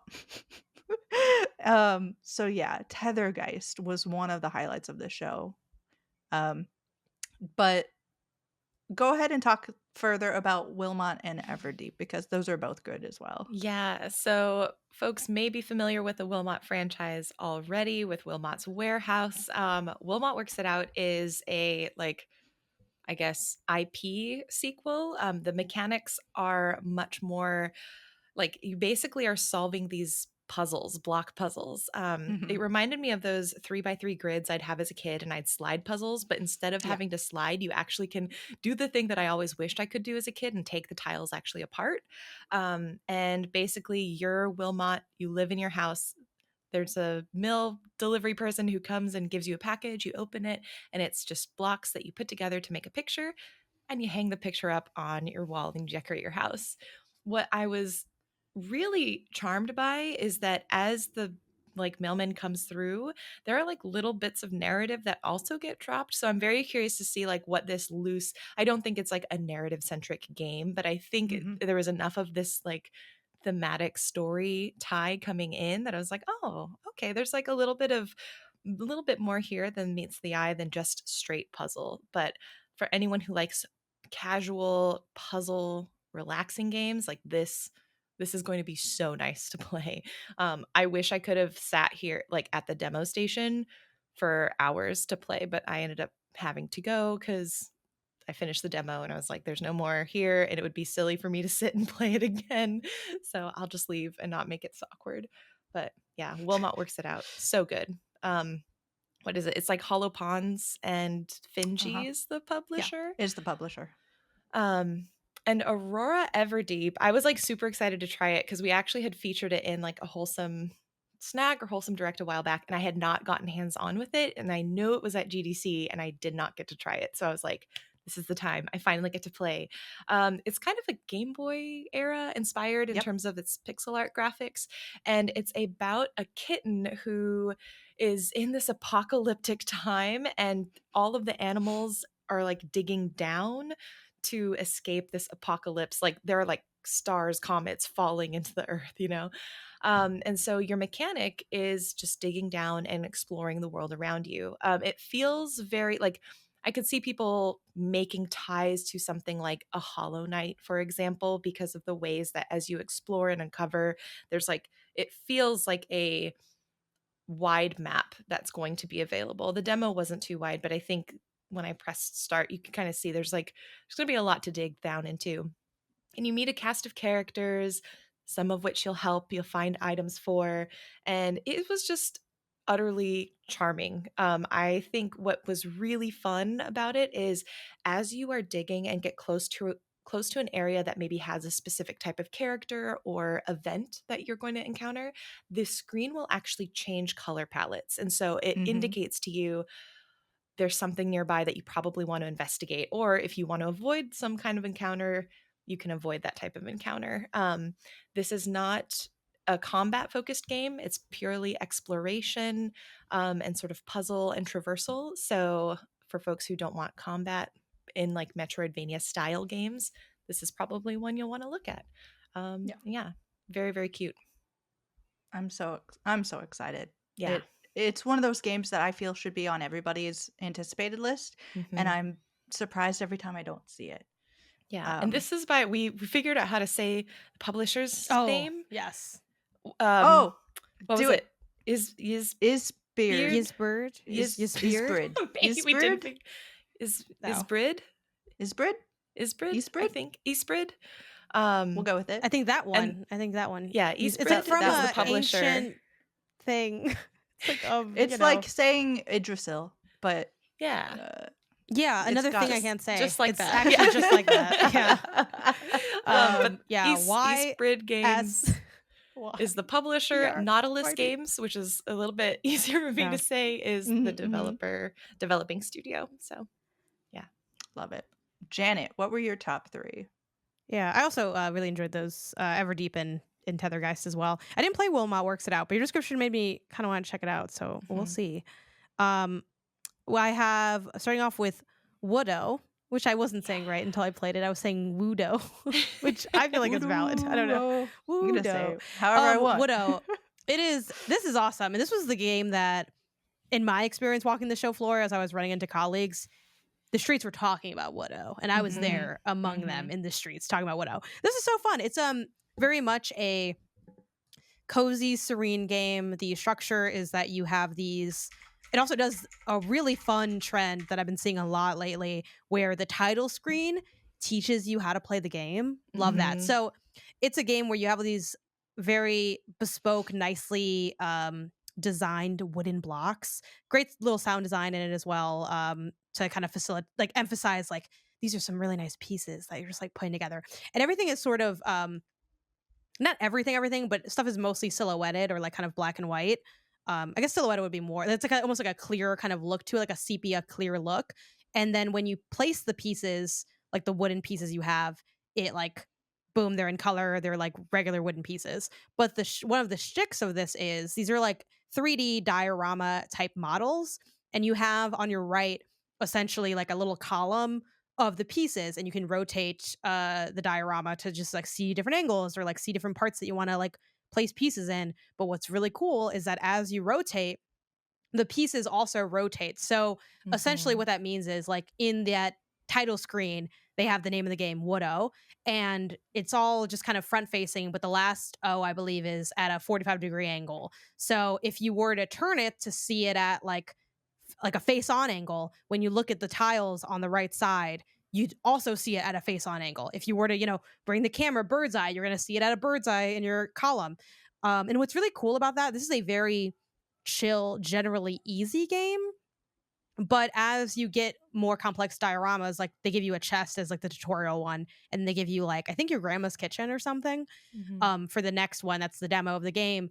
As you continue putting pieces in, like have more like intense dioramas, they're a little bit more challenging. Where you might pick especially there are different sizes, and when you bring them into the game field, they are the size they are. So if it's like a chair, and it's like the back of a chair, it's gonna be the size of what the back of the chair is. So I think they do an excellent job at facilitating, like getting rid of the stuff that's like almost unnecessarily frustrating, where you're trying to like maybe suss out like where something goes and then it expands and that would feel weird. So that sizing thing's really great, but they do have enough details where it is a little bit challenging, and they have really really fun decisions. Like for certain pieces, you'll click on it, like they had a cupcake. When you click it, it like zooms in on just the cupcake and you're like hyper focused on it. Almost like a lot of games do this, like Boxes Lost Fragments is a recent one that kind of has that zoomed in look. And then you're like placing, the sprinkles and you put one and it populates the rest. But they don't do that like all the time for everything. So they have like just the right amount of like stripping away some of the tedium and confusion while keeping it engaging. And all throughout this, they're also doing a little bit of story. Like every few pieces you put down, like the narrator might talk about, oh, this is like the kitchen where, I don't remember what they said, but like this is the kitchen where like grandma would make French toast. And then like a little bit later, it's like, man, grandma always burned that French toast, but I love Graham Graham. That's not what the story is, but that's like generally the vibes. Anyway, very cute, very cozy. Loved it. I feel like it's, if you were open to that kind of game at all, I think it's a must play.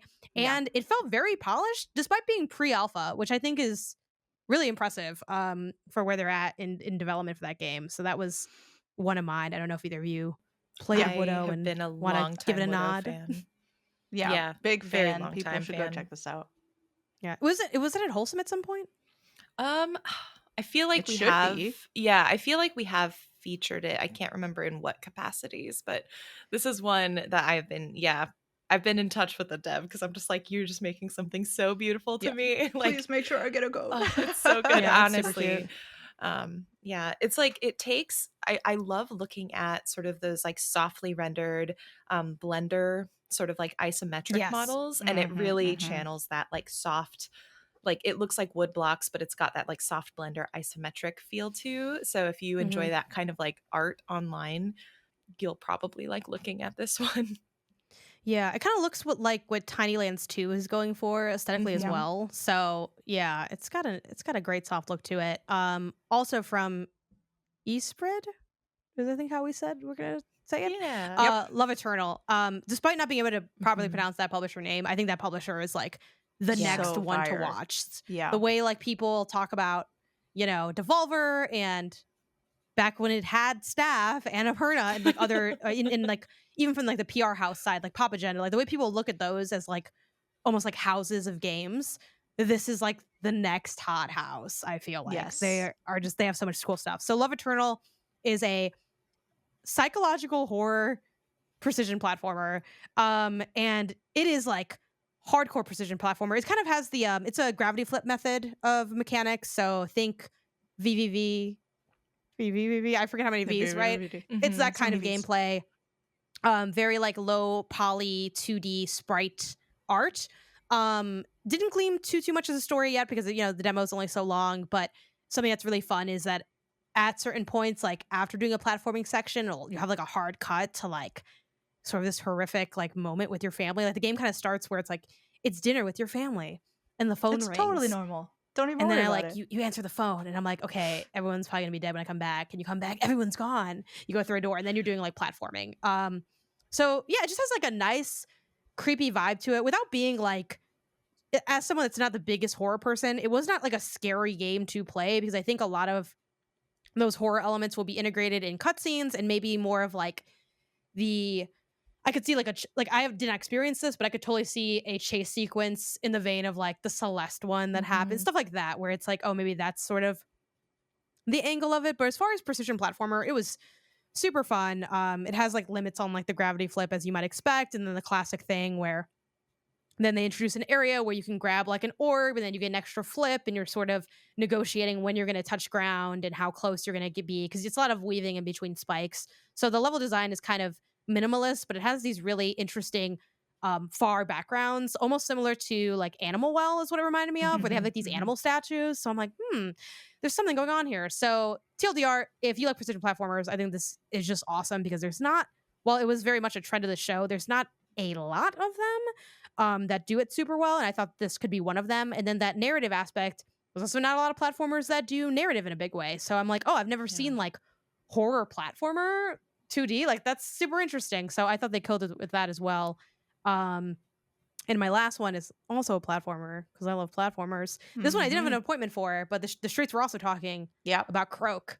This was one too where it hit my inbox and I'm like, I just don't have time to make the appointment, so I didn't. And then like I'd heard about it and the line was, I think they too did a great job with like how they did their setup where the demo was very short, so they kept people. They had like 3 stations. People were moving through the line real quick. This is a platformer where you play as a really chonky frog, chonky Oh, frog shock, boy. but He's a bipedal frog, so he has like, runs on his 2 feet. He has this, as my fiance Isaiah described, a shit-eating grin to him. Yep. That's That's really very good. Yeah. charming. He has like a does he always have the crown? I don't remember. I He think he has the always has the crown, I crown, right? think. He has Yeah. a little crown. So he's like just a royal sassy round frog Just a whose little round boy. whose platforming's all through the tongue. So you think of like that, a frog catching a fly. It's that, and you're kind of using that to propel yourself into certain jumps. So maybe to do like in lieu of something like a double jump, you might jump, temporarily latch onto a wall, kind of flip, and then move forward like above a ledge. They also had a couple little things that were cute in the demo as well. Like you could get frozen, and that sometimes is bad, but other times you want to freeze yourself to slide across spikes or something like that. So I thought it was just like very creative, very cool, quite challenging. I'm not like the Yep. biggest.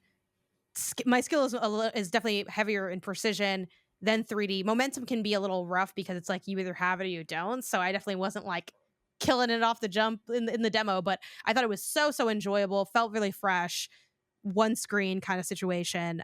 Yeah, like if you like platformers, like this is like a must wish list kind of game alongside the other ones that I named. So yeah, it was super fun. The only thing I didn't like about it is they do one hit boss stats, and I think that's just a little annoying to me. And like, Yeah. I don't know, like just give me a It's couple tough. extra hits. Like it's a little rough, but I thought it was really creative and fun. You fight like a beaver on a On a bicycle bicycle. or a Yep. tricycle or something. It's cute. That's It was cute. adorable. I'm gonna shout out a couple. I've talked about these in various different places, so I'm not gonna spend too much time. But Omoot, talk about games that kind of Yeah. feel like Mhm. Animal Well. Like it's hazy, inky, creepy. Like it's not exactly horror, but it is kind of fever dreamish. And It's it's limbo sort of like. yeah, and then it's also like boss centric. And it's really fun because you die a lot, but the reset button is so quick. You're just back in the action like it never stopped. So you just continuously try to kill all of these bosses, and it looks amazing and it feels amazing and the atmosphere is sh- immaculate. I'm so excited for this. This is going to be in top contender conversations for whenever it comes out. God Save Birmingham is in idiosyncratic just to me probably of like it is deeply historical. They've taken like 1300s Birmingham, recreated it. And this is a time of like the plague and things of this nature. And made a survival game with zombies. Like, it's so fantastic. And you're going out and you're like, I've got to feed myself. I'm bleeding, so I have to go find bandages. I'm going to go crafting. It's all of the survival stuff. And there are zombies on top of it. So you're trying to like fight your way through um, and make sure that everything, is good. I got killed almost immediately because I was too afraid. I was just trying to run. Last I want to shout out Outrider Mako, which is a game I actually played originally at like a Steam Next Fest, like in Japanese, because it was literally not in English at the time. So I was really excited to get my hands on this time around. Essentially, it's Spirited Away. You're a kid, you've fallen into a well full of like jelly or something, and you've ended up in the spirit world, and you get exploited into becoming like a delivery person. So you are making deliveries for spirits, throwing jelly around at people. Like it's kind of soulsy. And yeah, it's got a really fun look to it. It's got a really fun tone to it. So please go check that out if you have not checked it out already. And those are our top games of PAX. Uh and Janet is just going to be so excited to go check those out. All of those games that we talked about, that she's going to have to head off and see them. But Exactly. we will head into games we've been playing and try to make up for it. But bye. Bye. Bye. Okay, let's jump into games we've been playing. We have been left with strict instructions by Janet to inform everyone that she is done with Luddle Knot. Luddle Knot? Luddle Knot? Luddle knot? I think it's Luddle Luddle knot Knot. is how I've been saying it. Um she was definitely very clear. She wanted everyone to know she has completed that game, and I believe she was positive on it. But now that I'm thinking about it, I don't think she actually said if she was positive on it or not, but I feel like she I was. think she was, yeah. And I wanted to highlight for folks who are Switch people, it's out now on Switch. They recently celebrated their Switch launch, and I love that game. I don't know. I won't speak for Janet, who I'm pretty sure did like it, but I also thought it was very, very good. If you want a game about cleaning up a little ocean, maybe learning a bit about a mystery, what happened on this planet, why you're cleaning the ocean in the first place, it's a lovely little game. It It's nice. You is. can finish it in like 2 solid sessions. I'd say if like you wanted a weekend just to beat a game, like you could finish it in probably 2 strong just like binge sessions. So I also like that. Yeah. Watch the next episode. Janet comes on and she's like, "No, I hated it, I and you hated guys put it. words This in is my the mouth." worst. We apologize, Janet. Jenny, what have you been playing? Speaking of cozy games, Tiny Glade is out and it Yeah, is, yeah. oh my gosh, it is just like pure joy to play. So, Tiny Glade is essentially a diorama creator or like a sandbox toy box creator where you are making cozy cottages, castle ruins, beautiful meadows. It looks like a cottage core dream just come to life, Yeah. basically. It's developed by 2 people, and they both come, I believe, from AAA backgrounds. And so they do have this level of experience that they bring in terms of like the polish. Um, and they really knock it out of the park. I think God, it's so good. sound design is impeccable. Just the little details and charm and whimsy that they bring. I feel like when you build things, you feel like you discover these really happy surprises. And normally with this kind of game, I find myself bouncing off after about 30 minutes, maybe an hour. I don't hop back in. That has not been the case. Like Tiny Glade has been so fun just to pop in, even just like short sessions where I'm like, I just want to create a cute little thing. And I love it because I don't think you can make something ugly. Like, I don't think it's possible to No. make Yeah, something that would bad be a in this game. challenge. Yeah. It is So so beautifully designed. I it can't is. imagine how they've managed to do this. I Oh, it's think so you've good. glossed over the hero of the adventure, the little sheep. The sheep. Yeah. The little sheep are so great, and you can pet them, and Oh, if you it's so like, you good. can't hurt them. If you accidentally, like, Build on I top built a of them. tower and I kind of, like, launched it into the sky, it just came down with this little Mary Poppins, like, umbrella. I was like, Yeah. "Oh my Well, god, you're that's the the thing. cutest." It's like so fun because it's details like that, like the interactions with the sheep, where you initially when you go in you're like, okay, that's just like a set dressing, I'm not going to be able to interact with it, and there's a lot more interactivity than you would anticipate. And so I Mhm. think that's what's really fun, because I think with a lot of these sandbox toy box games, I feel like they haven't gone into this level of depth and polish, and so it's probably the best in the genre, I would say, if you like enjoy Right. this kind of game. And if you have not played it, this type of game, this is the one where it's like the bar has been set, Yeah. And honestly. even if you're not going to jump into Tiny Glade, I highly recommend checking out other people playing Tiny Glade Oh, because it's so I thought I was making cool stuff. And then you go in and people have made like entire kingdoms. I'm like, good. dang, I People are love so this. talented. Yeah, what I Yes. love too about just like looking at some of the marketing of this game, what they were super smart with is they actually have these like tiny challenges. I forget what they call them, but they have a hashtag that they use. And so they provide these like prompts for people, and then they do sort of these like daily design challenges. And I think that's really cool because also my struggle is after a point, I'm not creative. And sometimes I won't Right. hop in because I'm like, I don't know what to do next. And I think the developers knowing that is probably one of the biggest challenges, and providing scaffolds like that helps build community, it gets people posting online, like just really great launch all around. And I'm very happy Yeah. for the team because I think this was actually a rarity in the cozy game world because it had, I think, comparably like so many wish lists, and has been one of the most anticipated upcoming games on Steam. And you Yeah. don't often see tiny, cozy games like this reaching that kind of notoriety. So, very cool. We did it, Jenny. We did it. We've made it. I've also been playing The Plucky Squire, which is a Mhm. recent launch. This is a Devolver published game. The studio, I'm trying to remember. All Um, possible it's like futures. Lost. Oh yeah, All Possible Lost in Ages. No, All Possible Futures.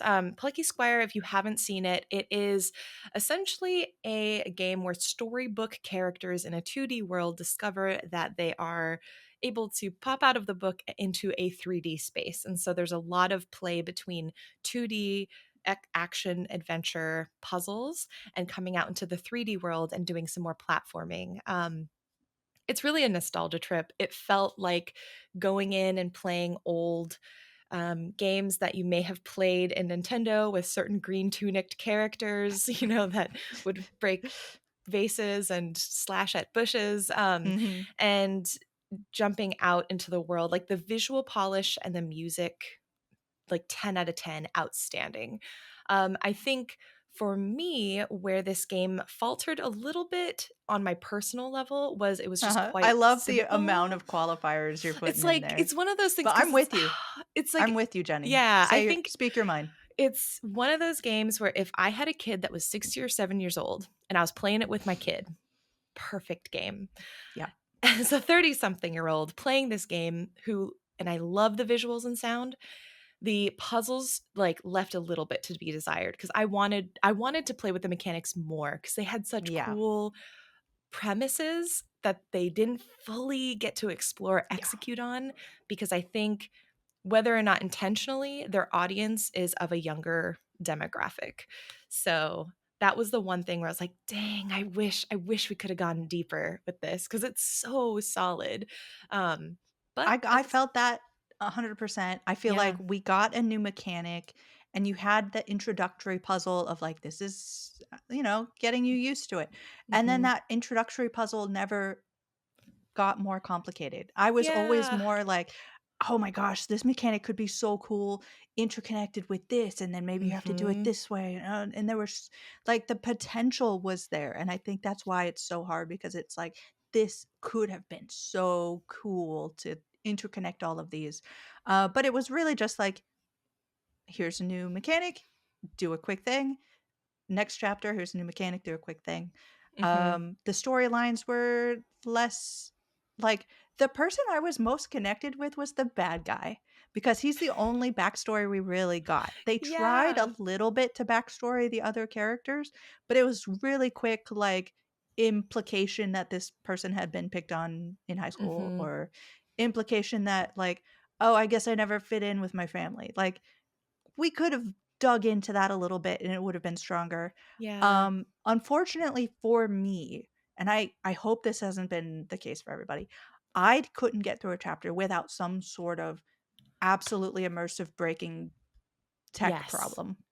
It Yes. was so I bad. Okay, so I have been playing this on my channel and I have found that after I don't know if there's a memory leak, it also maybe it's my computer. I never want to like immediately put blame on the game or the build, but Mhm.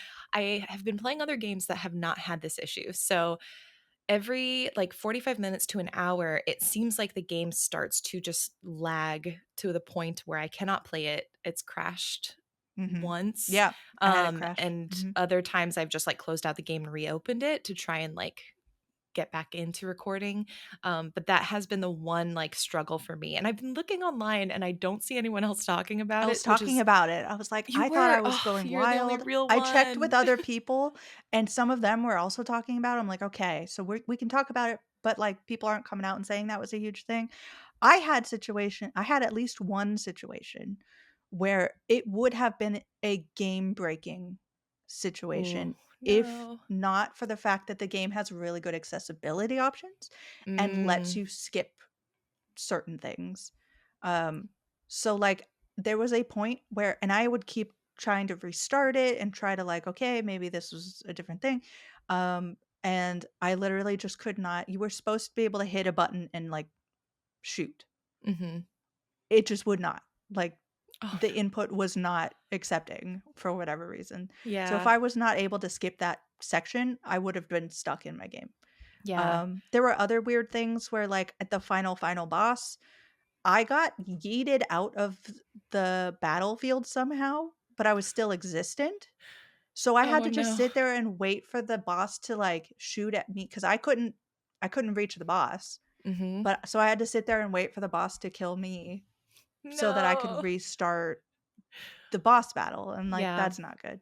So, like, Yeah. I had a lot of these problems, and I hope that maybe there's been a patch that has undone that, but Yeah. I have a review up, and, like, it felt really harsh having to say these things because I was really excited for the Plucky Squire, and the moments where it did shine, it was so bright and Oh, shiny. so good. Yeah, it's like the moments for me, I think like for anyone who's played, I think it was around like chapter 6 or 7 where there's a section of the game where you're like hopping into the pages. You hop out. You have to turn the pages to like get a puzzle thing and then you're like going into the 3D world and there was this sort of like movement through these different worlds that they present to you that felt so cool. Mhm. Um so when the game shines, it really shines, but then when it doesn't, like you really feel it. Yeah. And that's yeah, I totally agree, Jill. It's really like, oh, I hope with some of the tech stuff they have patched it. Cause again, I think you and I both played it relatively early, like ahead of Yeah. launch and like right at Mhm. launch. So by now that may not be the experience. And yeah, I think for me, it's one of those where I'm like, very good to play if you just want something pretty to look at. You don't want to think too hard about story or puzzles. If you have kids, honestly, I'm recommending this to everyone I know with kids, Yeah. but not for you if you're looking for anything deep to get into. Mhm. But if you want But something deep to get into, yeah, yo. UFO 50 is So so good. good. Wait, Jill, wait, you say you haven't? Have you started it yet? I haven't started in any real way, so Okay. I'm not gonna pretend like I've been playing it. Yeah. Okay. So I've been playing it, but also I feel like, and I know I have barely scratched the surface. So UFO 50 is basically a fake, it's a game with 50 sort of quote cartridges inside. And it sort of emulates like a fictional game studio and the 50 games that they made. And you just get like a mini arcade in one where you just get to dive into any of these games and they have a variety of genres. So in this game, you have puzzle platformers, you have shoot 'em ups, you have RPGs, point and click adventures. Like it runs the gamut. So you can literally Mhm. find a game for any player in this. I've only played I think like 5 of the 50 titles. Um and I some of them not quite my style, but honestly more of them than not have been. And I it's just like a fun little like homage to also like SNES. No, not maybe more NES style games. Yeah. Um Mhm. oh, really good stuff. I've also seen, I haven't dug too deep, but I think there's like a meta that people are discovering with it. So Yeah, I am there's some sort of extra intrigued. I'm I'm so looking forward to this. I do Mhm. really wanna shout out, Giovanni over at Digital Trends Yeah. did a review that was so meta, and I just love the concept. He made up an entire fake retro gaming magazine that remembers this Amazing. fake game software company in this real game, and it just went through all of the decades of covering these like games as they came out. Oh, And I was just like, this is so genius. Love I love this concept so much. I want mhm. everyone to go and read this. And on top of it, it reviews every single one of the 50 games. Which is such a feat.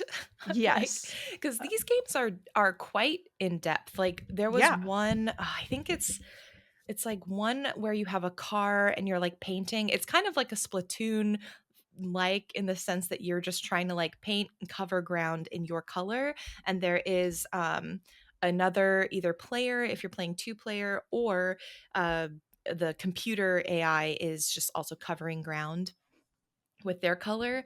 I played that game. That's just one game in this 50 game lineup. I played it for 2.5 hours last night just because it was so satisfying. And it's like, Yeah. that's just one of the games.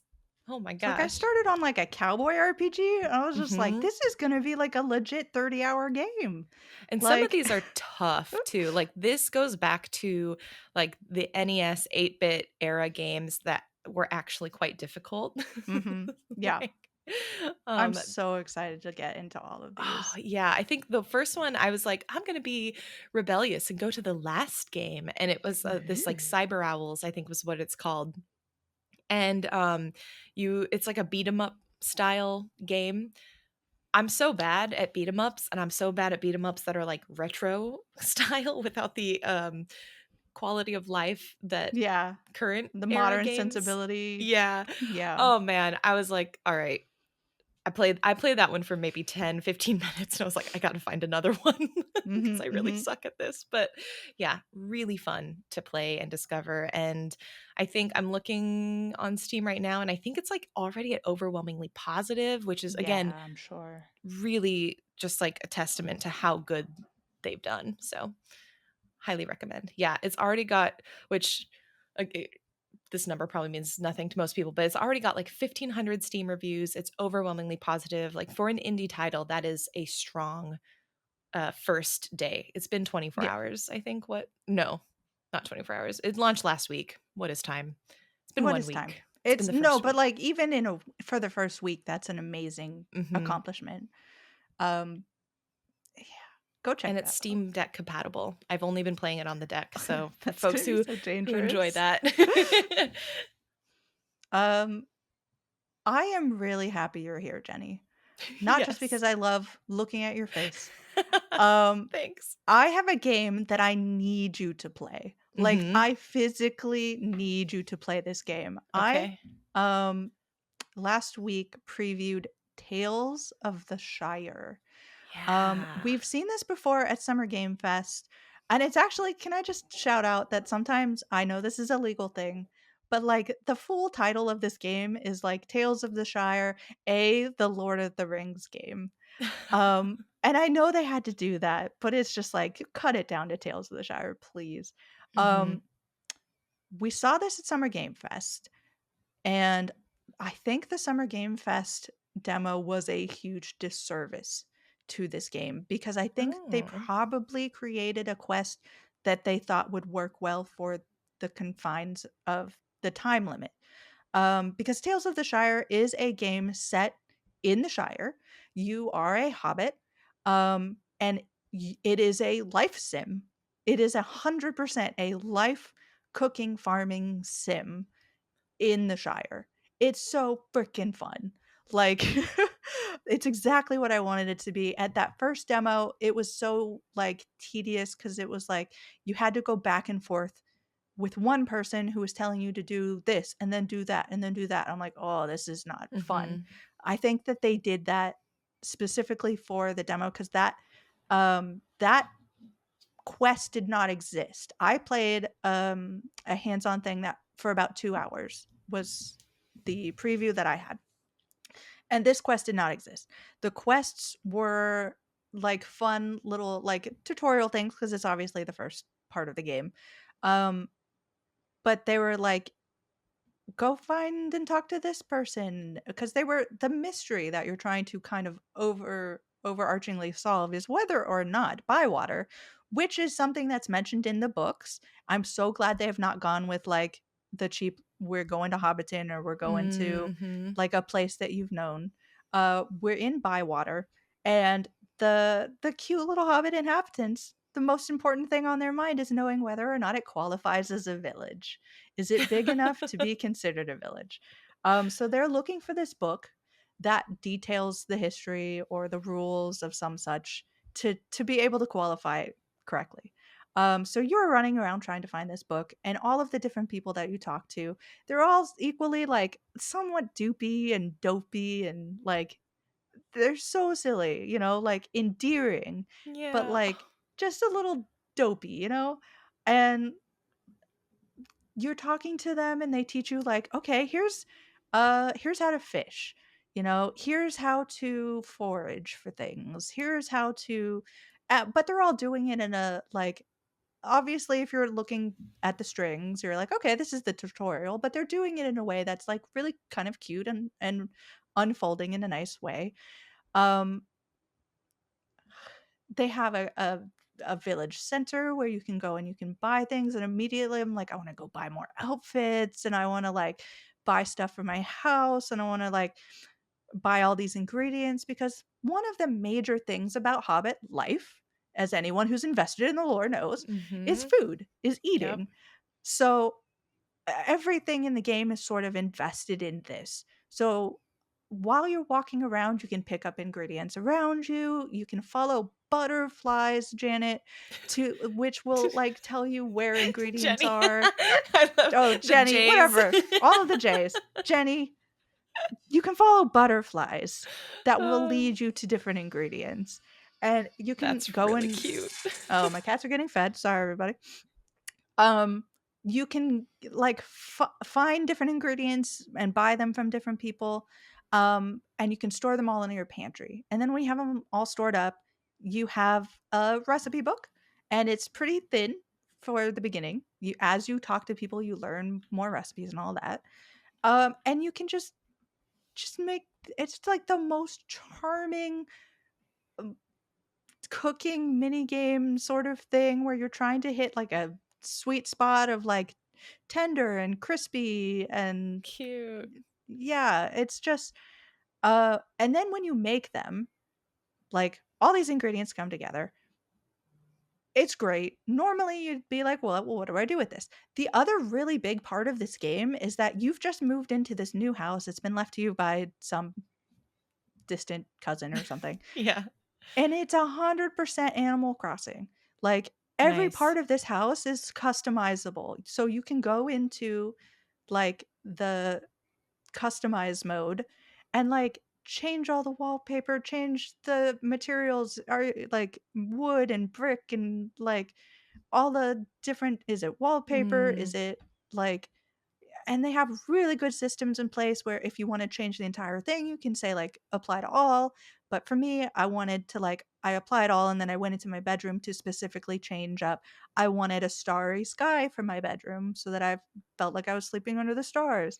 So cute. it's just like all of these and then the garden, the front garden is a part of this too. So you can like create the garden, place soil, and that soil will actually become farming materials so that you can like farm your own crops and that sort of thing. And you can take the meals that you have made and place them around your house as decoration.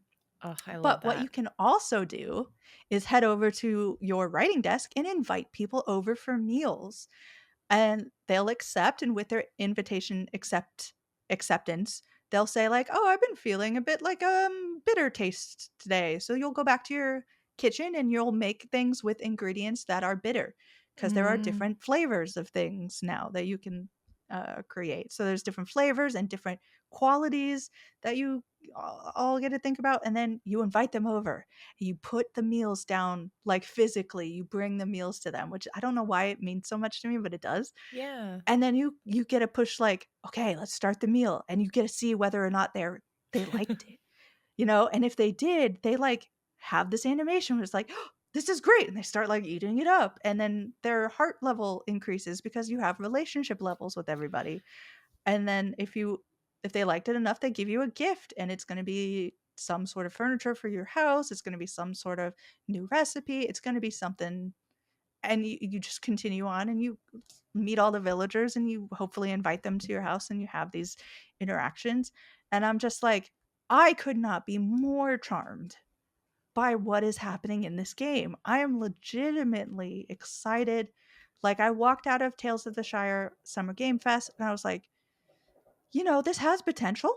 I'm going to Mhm. keep it in mind. I walked out of this preview and I'm like, I love this. I am That's actually really Oh, go ahead. no, go ahead. No, go, I was go. gonna say I'm really happy to hear that because that was my fear as well. I've been apprehensive about this game. I haven't had this second hands-on time with it, so it's really nice to hear that as it's had time to develop and marinate, and they've been polishing, that the systems are feeling good. I'm really curious, like dialogue? Did you get to like talk with the other villagers? Like Mhm, what were mhm. the other characters like? Did they feel like solidly written? Did it feel pretty Yeah. cursory because maybe at this point they weren't developed yet? What did No, the I other mean, you characters got a feel sense like? of people's, like, real characters. I didn't Mm, get a sense of, like, "Oh, this is too."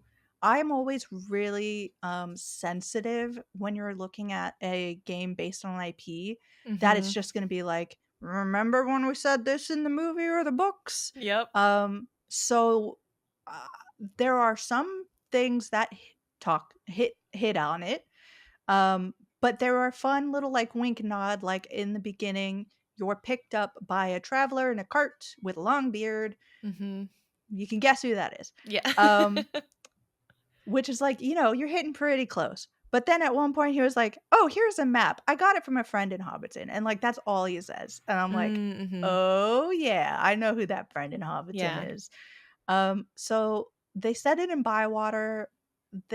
So you don't have any, like, "Oh, Sam Gamgee has popped up," Yeah, like, it's like I don't you want it to don't get any of be that.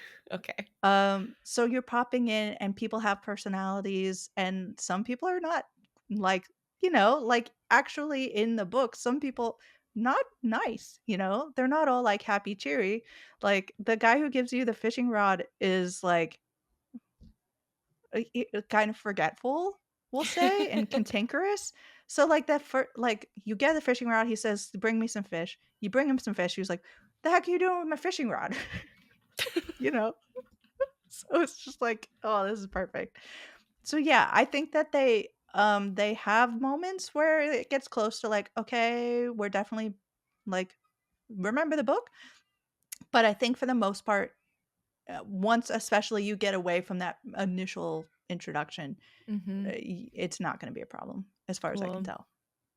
Awesome. So, Yeah, I've been tentatively looking forward to this one. I think the environments are beautiful. I personally still feel like the character models are not really my style, yeah, but they're I real think dopey. yeah, I think as long as the mechanics really are strong and we get like good just fun character moments because the relationship building it's like you're eating meals with these characters you want to feel like you care about them. It sounds like we're headed in the right direction, so I'm very excited because Yeah, yeah, I really me want too. this game to be good. I'm just very Yeah, nervous because we get so many life sim games that are just they don't have the depth that I think the genre really requires because people always yeah. underestimate how much content you need for something like this. No, I really, and I'm, as a Lord of the Rings fan, I am Yeah. very satisfied with this Same. as well. So, Perfect. please go check this out. Also, I want to shout out very quickly, just rapid fire a couple of these. Judero, weird ass game, but, like, super Scottish. So please go check that out. Marco Beyond Brave, beautifully painterly hand drawn. Um, Above Skies is not what I was expecting. Uh, Pixel art looks like it's gonna be narrative led, but then suddenly you're on the back of a whale and you're like, "Whale defense, team force strike." Trying to keep it safe. And it's really fun, a really frenetic action. Loved it. Beyond Galaxyland, I cannot wait to put more time into. The pixel art, it's 2.5. Mm, Everything, like, 2D characters, 3D backgrounds, everything is painted with pixels. So it's just got a really lovely vibe to it. It's also tonally just perfect. I am laughing when I'm supposed to laugh. Like, it's got epic moments in the very beginning, and like, your little hamster gets mutated into, like, a talking rat thing, and it's like, oh, that's perfect. I did play mouthwashing. You're welcome, Mike. It looks, if this is the game that you were hoping it was, then you should play it, because I don't know if I'm gonna play any more of it because it's freaky. Freaked me out just the way I thought it was going to. Not in any kind of cheap jump scare way, but mhm, yeah, it's unsettling. And then Bloomtown, a different story. I know, Jenny, that you're also into this game, and neither of us finished it, I don't think. mhm. But it's so, what I wasn't expecting from original looks at it is like it's so Persona, and I'm like, Mhm. "Wow, okay." So you've got a lot of Persona in there, but it's also got a lot of heart and personality outside of combat that it's got a lot of D&D to it. Like, Yeah. dice rolls control a lot of what you're doing. You're caring about, like, the actions that you do or do not do interfere with your stats, which Mhm. control whether or not you succeed or Yeah. not at things. I'm like, "This is a good game. I People should go know. be playing this." It really is. I think it's one of those, and I'm still quite early on, but I love like the closest thing I can kind of hearken it to in terms of sort of storytelling vibes is it feels almost Stranger Things, where it's like you've got these Yeah. teenagers who Mhm. are in this very like suburban Americana world. I think it's actually set in like the In the 1960s 50s or or 50s. 60s, yeah. Yeah, and all of these paranormal things are happening. But then you're also doing like things like going to the grocery store, and you can choose. Like, there was a moment where it was like, do you want to steal this thing that you're Mhm. looking at? And I was like, oh, I can do that. Like, I can roll and see if I want to do a bad thing. And I thought that was just such a fun discovery because I was not expecting that in the game. And Mhm. I remember the first time I played, I think it was like a demo a long time ago. I was just like, oh, there's more here than I think meets the eye. So I Yeah. can't wait to play more. Yeah. And y'all should go check it out because it Mhm. is out. Speaking of things that are out today, as we record this, Balatro is on mobile devices, and y'all, it's dangerous. Danger. It's very dangerous. So, download it at your own peril. But I think that's everybody's games we've been playing. So that's the Mhm. end of this week's council. Thank you everyone for joining us.